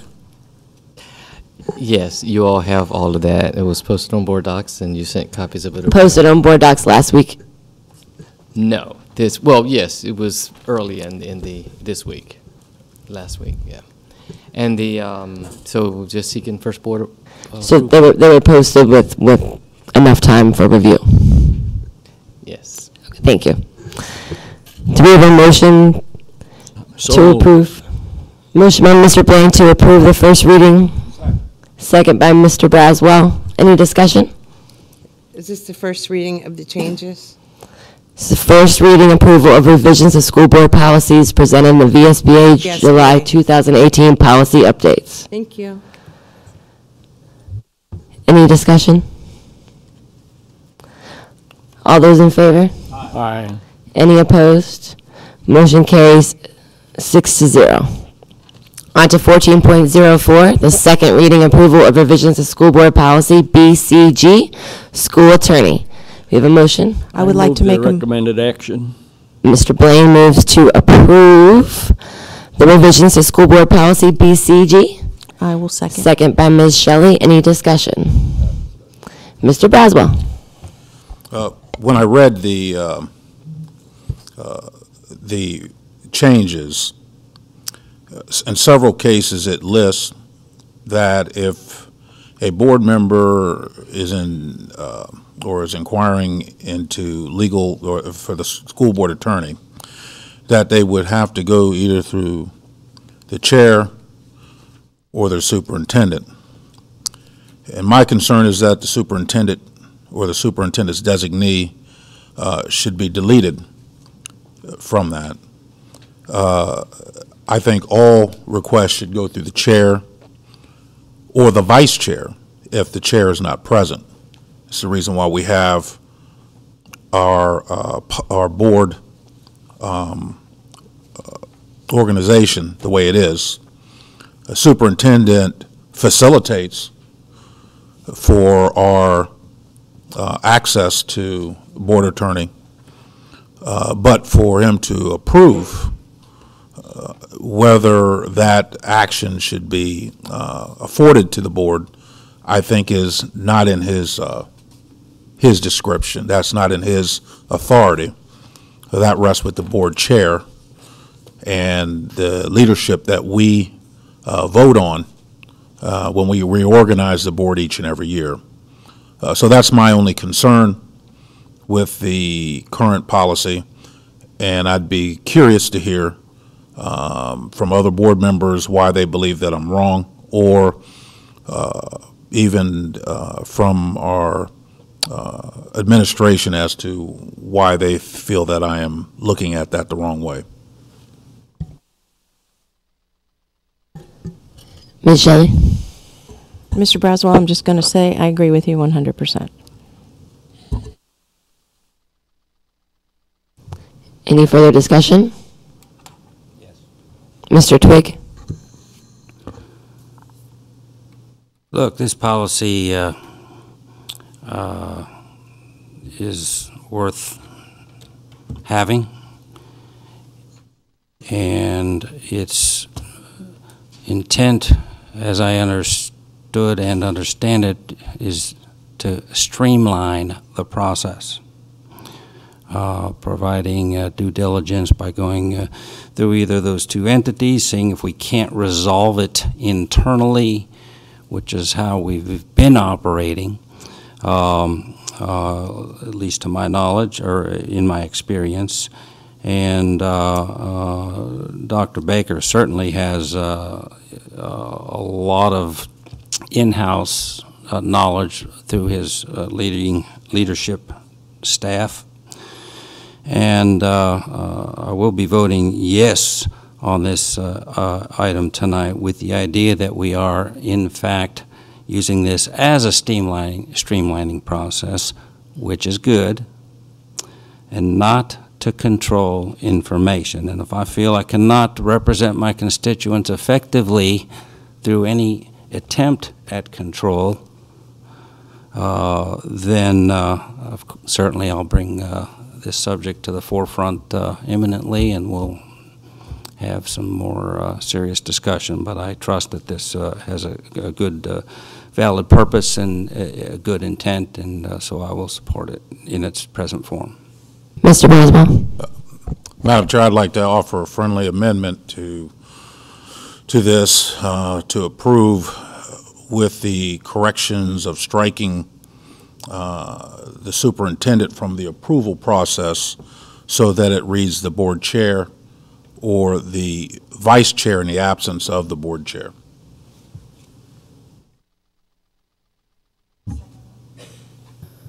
Mr. Braswell has made a friendly amendment to change the language. Ms. Shelley has seconded. Now we have a discussion on the friendly amendment. Correct. I have to think about this a little bit. I was going to say, I'm sorry. I would like to ask Yeah. Ms. Parrish, because she aided in my composing of this policy, to explain why we added those words. Point of clarification. Yes. Can we make a friendly amendment with, does the person who made the initial Make the initial motion? I think he's just revising. That's what I'm wondering. Does Mr. Blaine have to? He has to accept the friendly amendment. Accept the friendly amendment. And But that's why he needs clarification. Yes, thank you.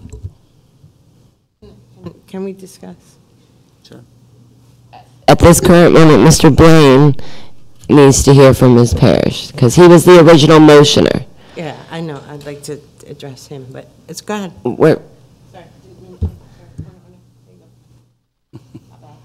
It's okay, but Madam Chair, Dr. Baker, Dr. Martin, thank you all for having me here tonight. I did play a part in drafting this, working with Mrs. Gramp and drafting this policy. It is really, when you're talking about the specific issue of how you want to organize or streamline the process, as Mr. Twigg pointed out, it's really your discretion as board members as to who you want to be the people that grant that authorization. Obviously, it's logical that the chair, who is the person that you all elect at your annual meeting, would be a logical choice. And then from my perspective, you know, I do a lot of my work administratively with the superintendent, who is the person that you all, as a board, choose to hire and to renew as your superintendent. He's the chief executive officer of your body. So it is, that's how that came to be, the language here. It was logical that the chair and the superintendent are both people that are innately involved in the day-to-day operations and would be appropriate to give permission. But at the board's discretion, it would be equally appropriate to have the vice chair or another board member be that one. So it really is a matter of your discretion as board members as to how you would want that process to be. By having it in two different ways, both a board member having, as the chair, the discretion to have the authority to have the legal counsel be consulted, and the chair, and the superintendent, you're taking away, at least you're eliminating the possibility that there may be time constraints, or whether it's vacation or other issues, where a board chair, this is not a full-time job for a chair, a vice chair, or any other board members. There may be some limited accessibility issues that you may wish to consider as compared to a superintendent who has your full-time job as your superintendent. But those were our only considerations, and it really is discretionary with you as the body. Can I ask her a question? Can I ask her a question? Ms. Phelps. Am I allowed to ask her? her Mrs. question? Phelps. I just gave you the floor. Yes, ma'am. Okay, thank you. So was there a cover letter with the changes from the first reading to this reading that you have, like a cover letter from, with what the changes were made and why the changes, like or is it the same verbiage from the first reading to this reading? Yeah, since you, I mean, were you involved with the discussions? I don't know. As a school board member, I wasn't involved with the discussions leading up, so. Yeah, the only. And I know that you were contacted for your legal opinion, so I didn't know if it changed from the first reading to now and the explanation of why. That's it. I'm happy to address that. The only change, and I'm holding a red line version, so I'm not sure that you have it, but it's the correction was under the paragraph, the second paragraph of the policy that's entitled Requests for Services, and the change was to add the language or to clarify the language or the superintendent, because it was really a scrivener's error when all of the other sentences in the later paragraphs referred to individual school board members getting the authority of either the board chair or the superintendent, and that paragraph was not consistent. So that's just an error that I noticed on my own, and on my own I sent an email to Dr. Martin prior to your second reading to make sure we corrected that so that the second paragraph was consistent with the later paragraphs. Okay. And I was just wondering if. Ms. Dr. And the copy that you all received does reflect the changes. Blue. So it has the strike-throughs, the primary text is their original is in red, and then the blue is the new language, and the strike-throughs are in blue as well that shows the Right, 'cause changes we from the first approved- reading approval to the second reading approval. Right, because we approved the other. Correct. Reading, but I didn't know if we received a cover letter, just from the lawyer explaining. No, her yes, I rationale. But think now that- that she's here, I Yeah, asked. don't yeah, we? and it was just indicated in the email that it was for the purposes of providing greater clarification. Right, yeah. I think Mr. Twigg was next. So and then, okay. So Mr. Blaine's next. We have. So you're saying that this addition makes it, lines it up with all of the rest of the material in this? Correct? Yes, And Mr. that's the Blaine. fundamental purpose. Yes, that was the only reason for that change. And this involves, do you see it that it's giving anybody additional leverage or authority that it was not intended? No, and again, the way the policy is written here is the authority for an individual school board member to seek legal counsel for the board would be authorized by either the chair or the superintendent, and now I believe what's under discussion is whether that should be changed to chair and vice chair instead of chair and superintendent.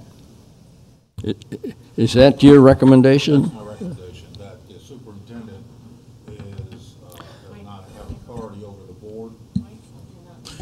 That the superintendent doesn't have authority over the board, and so therefore, if a board member wants to have that type of counsel, he should be able to go through the chair or the vice chair, and the superintendent help facilitate that particular action occurring.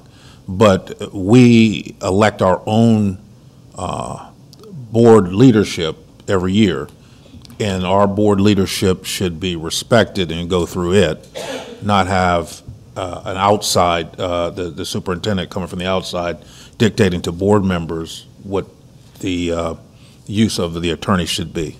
It should be a board decision. And still, we would anticipate and expect that the superintendent is going to have thorough knowledge of the subject. And we exclude him from being required in the arrangements to follow through. I'm not saying that he's excluded. He's going to help facilitate, but the approval should be through the chair, and if the chair is not available, the vice chair. And of course, the chair has the ability to call each one of the board members individually if it requires a consensus, so that we should operate through our duly elected board chair, the will of the entire board, not just the individual druthers of individual board members. Ms. Shelley, you wanted to address Mr. Blaine? I was just wondering if it was appropriate to be a substitute motion, or if it was a friendly amendment, or if it was a substitute motion, but I think we did say friendly amendment. I just wanted to get clarification. I just wanted to clarify for Mr. Braswell, the reason why I would not support your amendment is if you look in the past history on this board, but on other boards all the time, and I'm a member of different boards and across different organizations. So in this case, if a minority portion of the board wanted to, I'm just doing hypothetical, of course, censure a board chair, and they needed advice from the school board attorney. Kind of hard to call the board chair and say we want to call the school board attorney because we need to censure the board chair, because the board chair could block. So this way, they could go through the superintendent, but vice versa. If you only made the superintendent be the person, what if you needed, what if the board needed to consult with the lawyer about superintendent termination process, etc.? You would always want either or to have the power, so there's no approval of, no appearance of blocking of information. Madam Chair, can I respond to you? Yes. The point that I brought up was that we have a duly elected board chair and a vice chair. If someone was going to censor the chair or brought up an action to censor the chair, we would have the vice chair to speak to in that particular matter. Because each person is duly elected by the board. And then there's also provisions in the text to address that particular issue if there's a concern against the chair in this particular matter. So I think that it's prudent that we allow the superintendent to facilitate, but not allow him to become mired in this particular decision-making as it pertains to the board, our school board.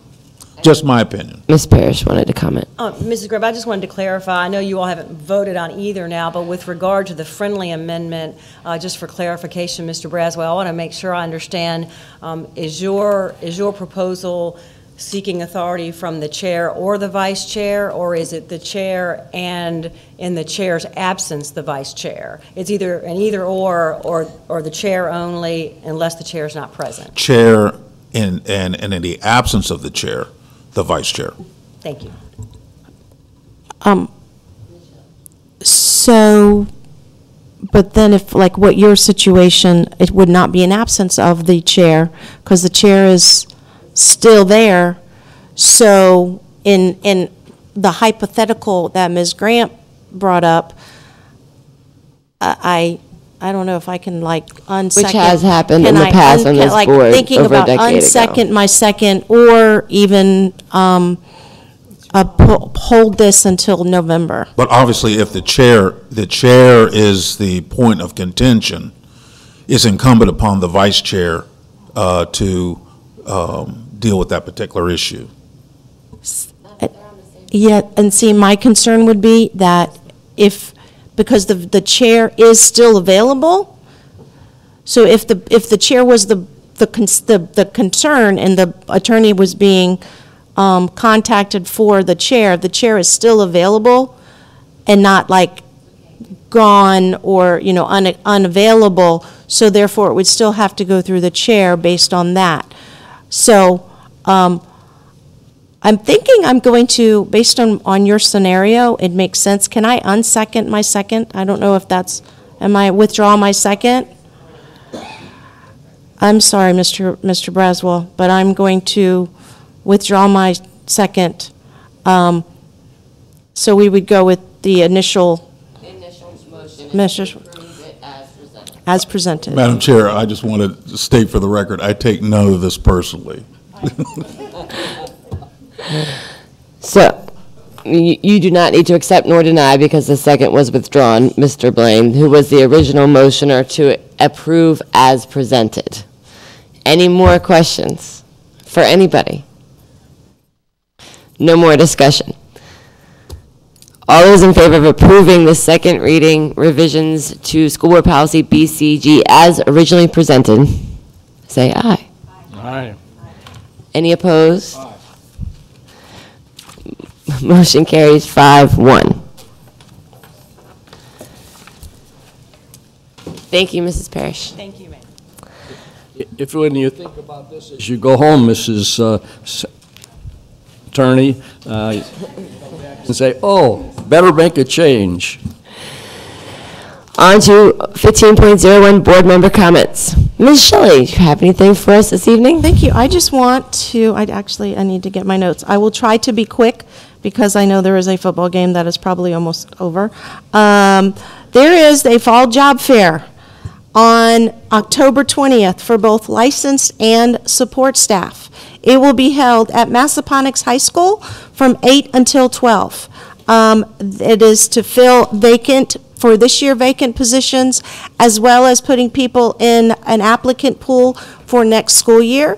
You can go onto our HR website and register for it so that you can get yourself a nice spot for an interview and explore the possibilities with Spotsylvania County Schools. And then one other thing is there is a hidden gem at our John J. Wright Educational and Cultural Center with the museum. And if you have not yet been, you need to go to the museum. Right now, they have the walls come down, which talks about, the exhibit is about desegregation in our region, in the Fredericksburg region. So not just Spotsylvania, also Spotsylvania, Fredericksburg, and Stafford. So it's an amazing exhibit, and this Saturday at 12 o'clock, I'm going to put this up so hopefully people can see it, but there is a forum with some of the people who were the first people to integrate our schools in the area. So I think it would be, I'm going to try to get to this forum. I would love to hear what these women, lovely women, had to go through to integrate our schools in Spotsylvania County. So it's at the event, the forum is at the John J. Wright Museum. It's free to the public. It's 12 o'clock p.m. On this Saturday, October 13th. Thank you. And Mr. Hennessy is the foremost historian about this area, so that should be very interesting. Ms. Phelps. I just wanted to go back on and let everybody know, the staff, students, parents, and the caregivers at Chancellor Elementary School, that I'm proud of their perseverance for achieving that blue ribbon school distinction, and I just wanted to congratulate them again. And I also, we have this conversations up here to make policies and to hold accountable our votes and our decisions, and I need to say that in my recent experience, teachers within our school division have, and I know for a fact, upwards of 30 students in the English and math classes. And it's not fair. It's not fair for teachers, it's not fair for the students to have that burden. And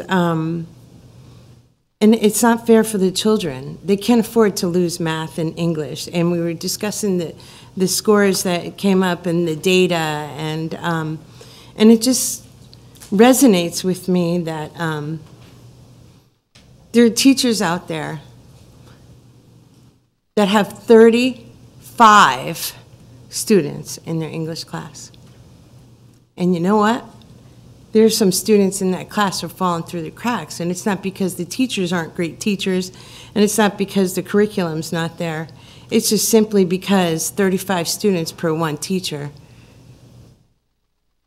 is way too much.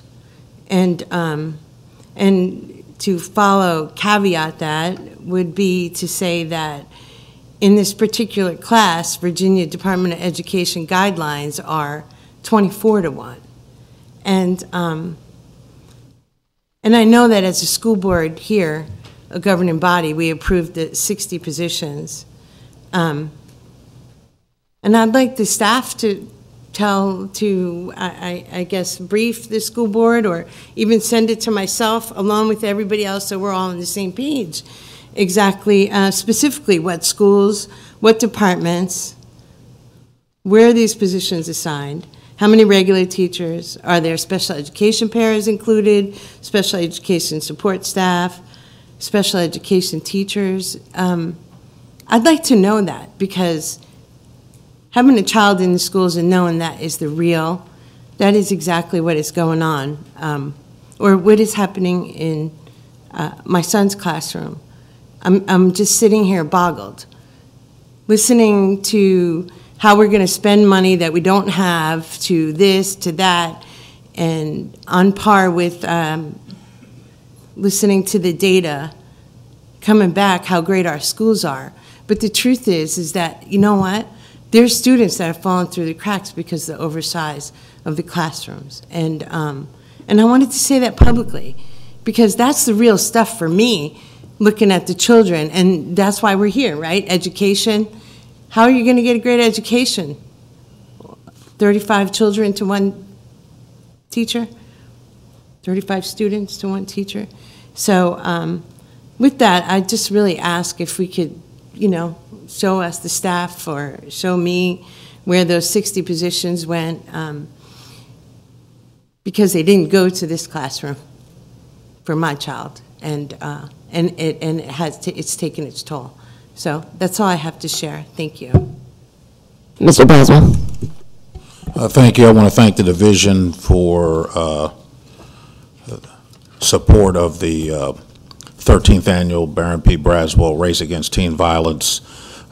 Your support was greatly appreciated. I want to first of all tip my hat to Cortland High School, Principal Conway, Activity Director Mr. Ronnie Lohman, for all their great support every year.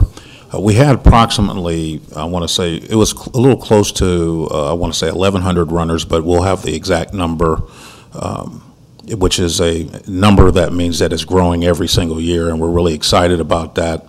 We're glad that everyone had a wonderful time, and we're excited that in conjunction with Pratt Medical Center that we had an opportunity to continue the Friendly School Challenge. So we weren't just talking the talk, but we put money behind the talk and supported schools in doing the things that they need to do, not only to have effective classrooms, but to support education. So we're really excited about that. We're also very excited about the fact that we constantly have promoted the message of not only teen violence, but bullying and a variety of other issues of violence in our schools.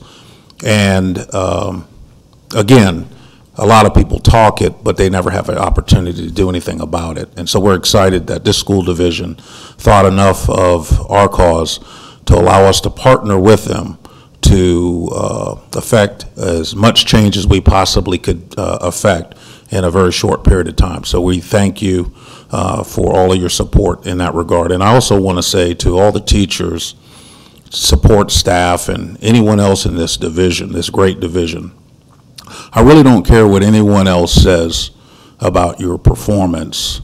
Every day you get up with the heart to serve children.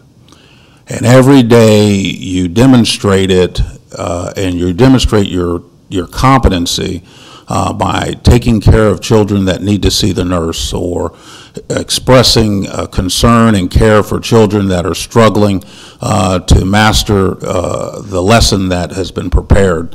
And administrators go far and above the call of duty to ensure that all of our students' needs are met.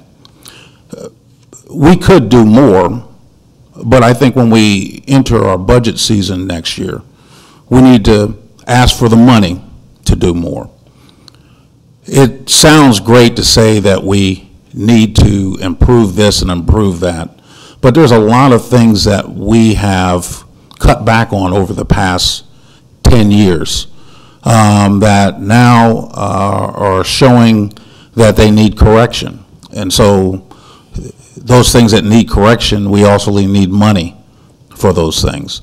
And so this year's budget, when it comes forward, I, for one, will be actively supporting not only improving compensation, but incentives to bring new teachers to Spotsylvania County, and incentives to retain the teachers that we have, and the resources that are required in order to bring dollars into the classroom so teachers don't have to dig in their own pockets to support our children. So that's what I'm going to be looking at this budget season that's coming forward. And I'm excited about what the future has to hold for Spotsylvania County. We heard great numbers. I actually believe the numbers, and I'm excited that our people get up every day with a heart to serve children. Thank you. Mr. Twigg? Nothing. Mr. Blaine?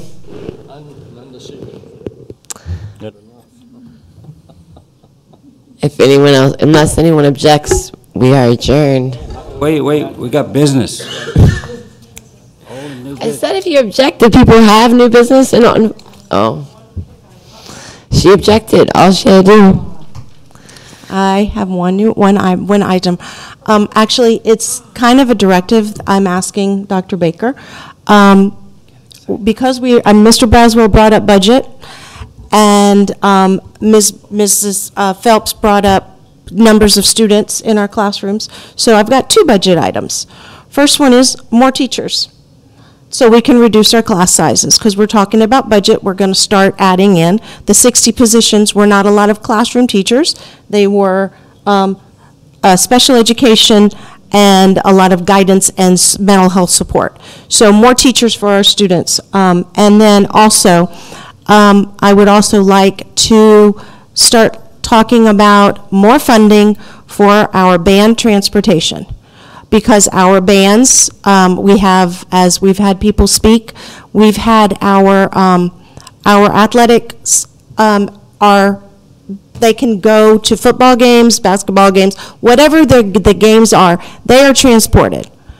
And our marching bands and then our other fine arts music programs that have to go to competitions and have to go to, let's say, march at a different school, that is still academic. That is still instructional. So I would like to see adding a line item for our bands for their transportation. It's a start. It's not really enough to cover everything that they have, but I would like to at least see a start to our band programs so that we can at least get their transportation so they can get to where they need to be for their competitions, and then other music programs as well. And that is what I have. Any other unfinished or new business? Two items in new business, if I may. First is the subject of Ms. Mahalko's comments on convicted sexual predators in our school system last time, and then she spoke again this evening. I make a motion that we provide a letter of support to Ms. Mahalko's state constitutional amendment as she addresses the convicted sex offender in our Spotsy public schools and our state public schools as she addresses that issue at the State House. Do we have a second? A second. Second by Mrs. Phelps. Any discussion? Clarification. I mean, I want to support, absolutely. But I don't know if it would be a board or individual. I think it would be something to do individually, board members, because that would be more letters to our state representatives that's saying, as Mr. Twigg, board member, Mr. Braswell, board member, Ms. Shelley, board member, that individually, I think because it would be more letters. Because I support what she has said. Mr. Twig, but, there's a line before you speak again. That's my request, is that we support her, but I'm not sure if it would be appropriate to do it as a board, because I think individually we would be more, the more, it's one of those, the more the merrier type of. My suggestion is, beforehand, I think it definitely makes more sense to have it individual until you have a delegate or a senator to sponsor the bill. Once it has a HB in front of it or an S in front of it, that's when boards or VSBA or other organizations back things. They have to be presented first. So until then, until there is a delegate or a senator to back it, in my experience with all the other actions on the General Assembly that I work with, you support as an individual. Yes, Mr. Twig. Unless you want to lead, unless you've got virtue and purpose and health and want a safe school system, then you don't have to wait for a bill, and then you don't have to cower like not we, everybody but me did on that take a knee issue last year. If we stand up and lead, we can take a vote now, and this board can support her and that effort forward. Mr. Braswell. To my dear colleague, Mr. Twig, I never realized that standing up for the Constitution was cowering. That was not the issue. 100% the issue. And I think that in this particular issue, until we have an opportunity to proof the letter and the content of the letter, to approve a letter that we haven't seen the content of, would be a useless exercise. I think that a draft letter obviously would have to be prepared, and then we'd have to make sure that it also protected not only or supported the lady that made has the concern, but also it supports and protects all students, to include the perpetrator. And I mentioned to you, and I don't mind saying it out in public, you know, my son's murderer is in jail. He's going to get out of jail one day. And there's nothing I can do about it. He served his time, and he's going to get out, and he's going to deal with the rest of society. I wish I hadn't, I wish I didn't have to contend with that, but I do. And, you know, we have to be careful that we don't become a board that engages in demagoguery. A child is a child, and if they make mistakes, they make mistakes. There's provisions for that. But what we have to do is allow the system to work, so not only do we protect the children, but we also have the opportunity to give those that have made a serious offense the opportunity to fix their problem and to have an opportunity to, I guess, be rehabilitated. So there's a lot that goes into your proposal, sir, and until I actually saw a letter, I couldn't support it right now. Motion. How about I make a friendly amendment to your motion to say that maybe a letter, draft up a letter first, and bring it and then bring it. Well, that's not a motion. She wants to motion that we draft a letter? Or we have to. Wait, so we're drafting the motion until there is a draft letter presented to us. Right. Based on my input, based on her input, she wants to make a motion that a letter be issued for us to review next year. She didn't identify who would write it, but I'm sure Ms. Mahalko would be glad to write that initial memo. So let's vote on her friendly amendment. Well, the friendly amendment has to be accepted by you, sir. It's not a board issue. First of all, a friendly amendment, she's amending your motion, so she needs a second, and then you have the right to approve it or not. That's how a friendly amendment works. I approve that friendly amendment. No, somebody has to second. You second? Oh, I thought you said you second. So it seems like nobody up here wants to second it. Might as well just call it to a vote for his amendment. Correct. All those in favor of the initial motion, which was not amended, and that was to is to back the unpresented constitutional amendment that was brought up in the letter that was addressing us this evening. That was your initial motion. Okay. All those in favor? Wait, just a Wait. She already seconded you. I seconded you before. She seconded your original motion, Mr. Twig. We're good. Let's go. I think we need to slow down here for just a minute. Ms. Mahalko talked a little bit about changing the code of conduct in this information that she's given us This has today. nothing to do This with is a very serious issue that we're talking about, and I think we need to back off and be careful before we take any public statements as a group, and we need to have a discussion about specific contents a little bit more extensively than we have. And if those of you that are interested, I'd suggest you draft a letter and bring it for our review next at our next meeting. So all in favor? Aye. All opposed? No. Are you abstaining? I'm abstaining. Okay. All right. So motion failed, 3-1 with one abstention. Check. Right. Okay. 4-1 with one abstention. Make a motion to close. He has another piece of new business. I have another issue. sorry. And we'll bring that back under old business then next month, right?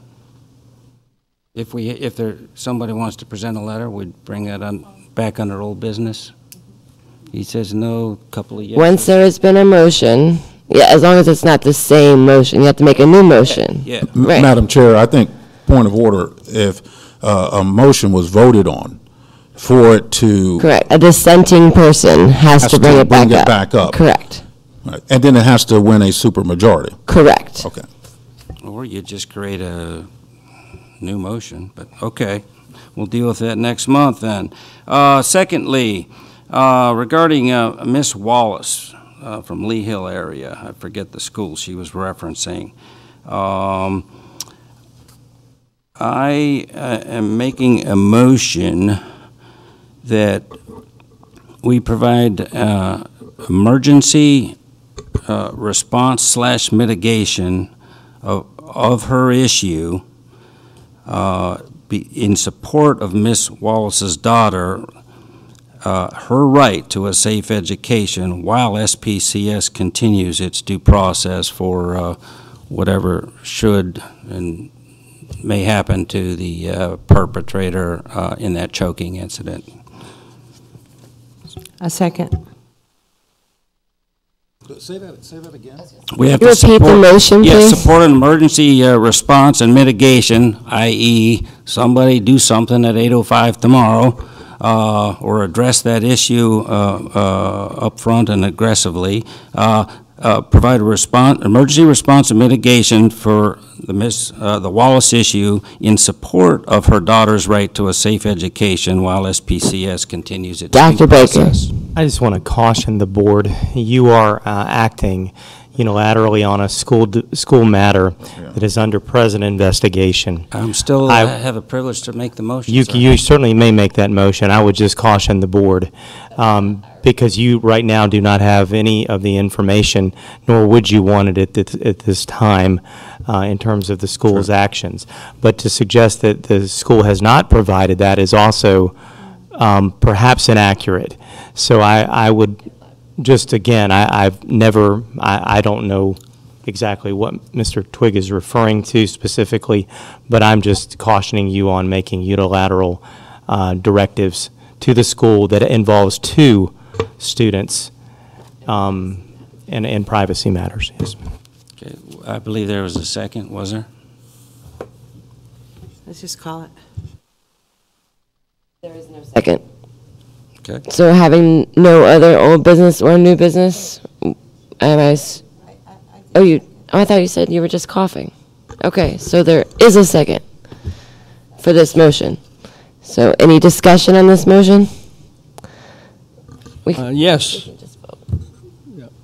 I just want to say we need a report to understand what in the world we're doing specifically before we take any more action. Of course we do. Sure we do. Investigation. That's right. Any other discussion? I don't know that it was, I think it's probably just to acknowledge it and move on with This was a motion. He made a motion, you seconded, this is discussion. That's what I'm discussing. So now we have to. So it was, what his motion that I interpreted as was to have a immediate response to the concerns, I think. And you know, I mean, whether it's we're responding or not, or we did or we didn't, I don't know. You know, that's the way I interpreted it, so. I'm just, again, I think it's sounding like, and I may be misinterpreting the entire scenario, so I apologize for any input that I may be having. It sounds like you're requesting that the school staff and the school division do their jobs. But they've already done. And that they would continue to do. So there must be some suggestion in the motion that that is not being done, and that you must then direct the school staff and the school division staff to do the job that they would be doing. Well, if I may, just to correct a little bit of what you said, correlating with what I was trying to say, is that this lady said, interpreted the situation as nothing physical has been done to give her child a safe education. And I'm saying something could be done right now, tomorrow, while we continue our due process of litigation of the matter. So it's that simple. There's a motion, there was a second. Any further discussion? Let's call it. Okay, so you're saying call the question? Yeah. All those in favor? Aye. Any opposed? Nay. Motion failed 4-2. Anything else in new business or old business?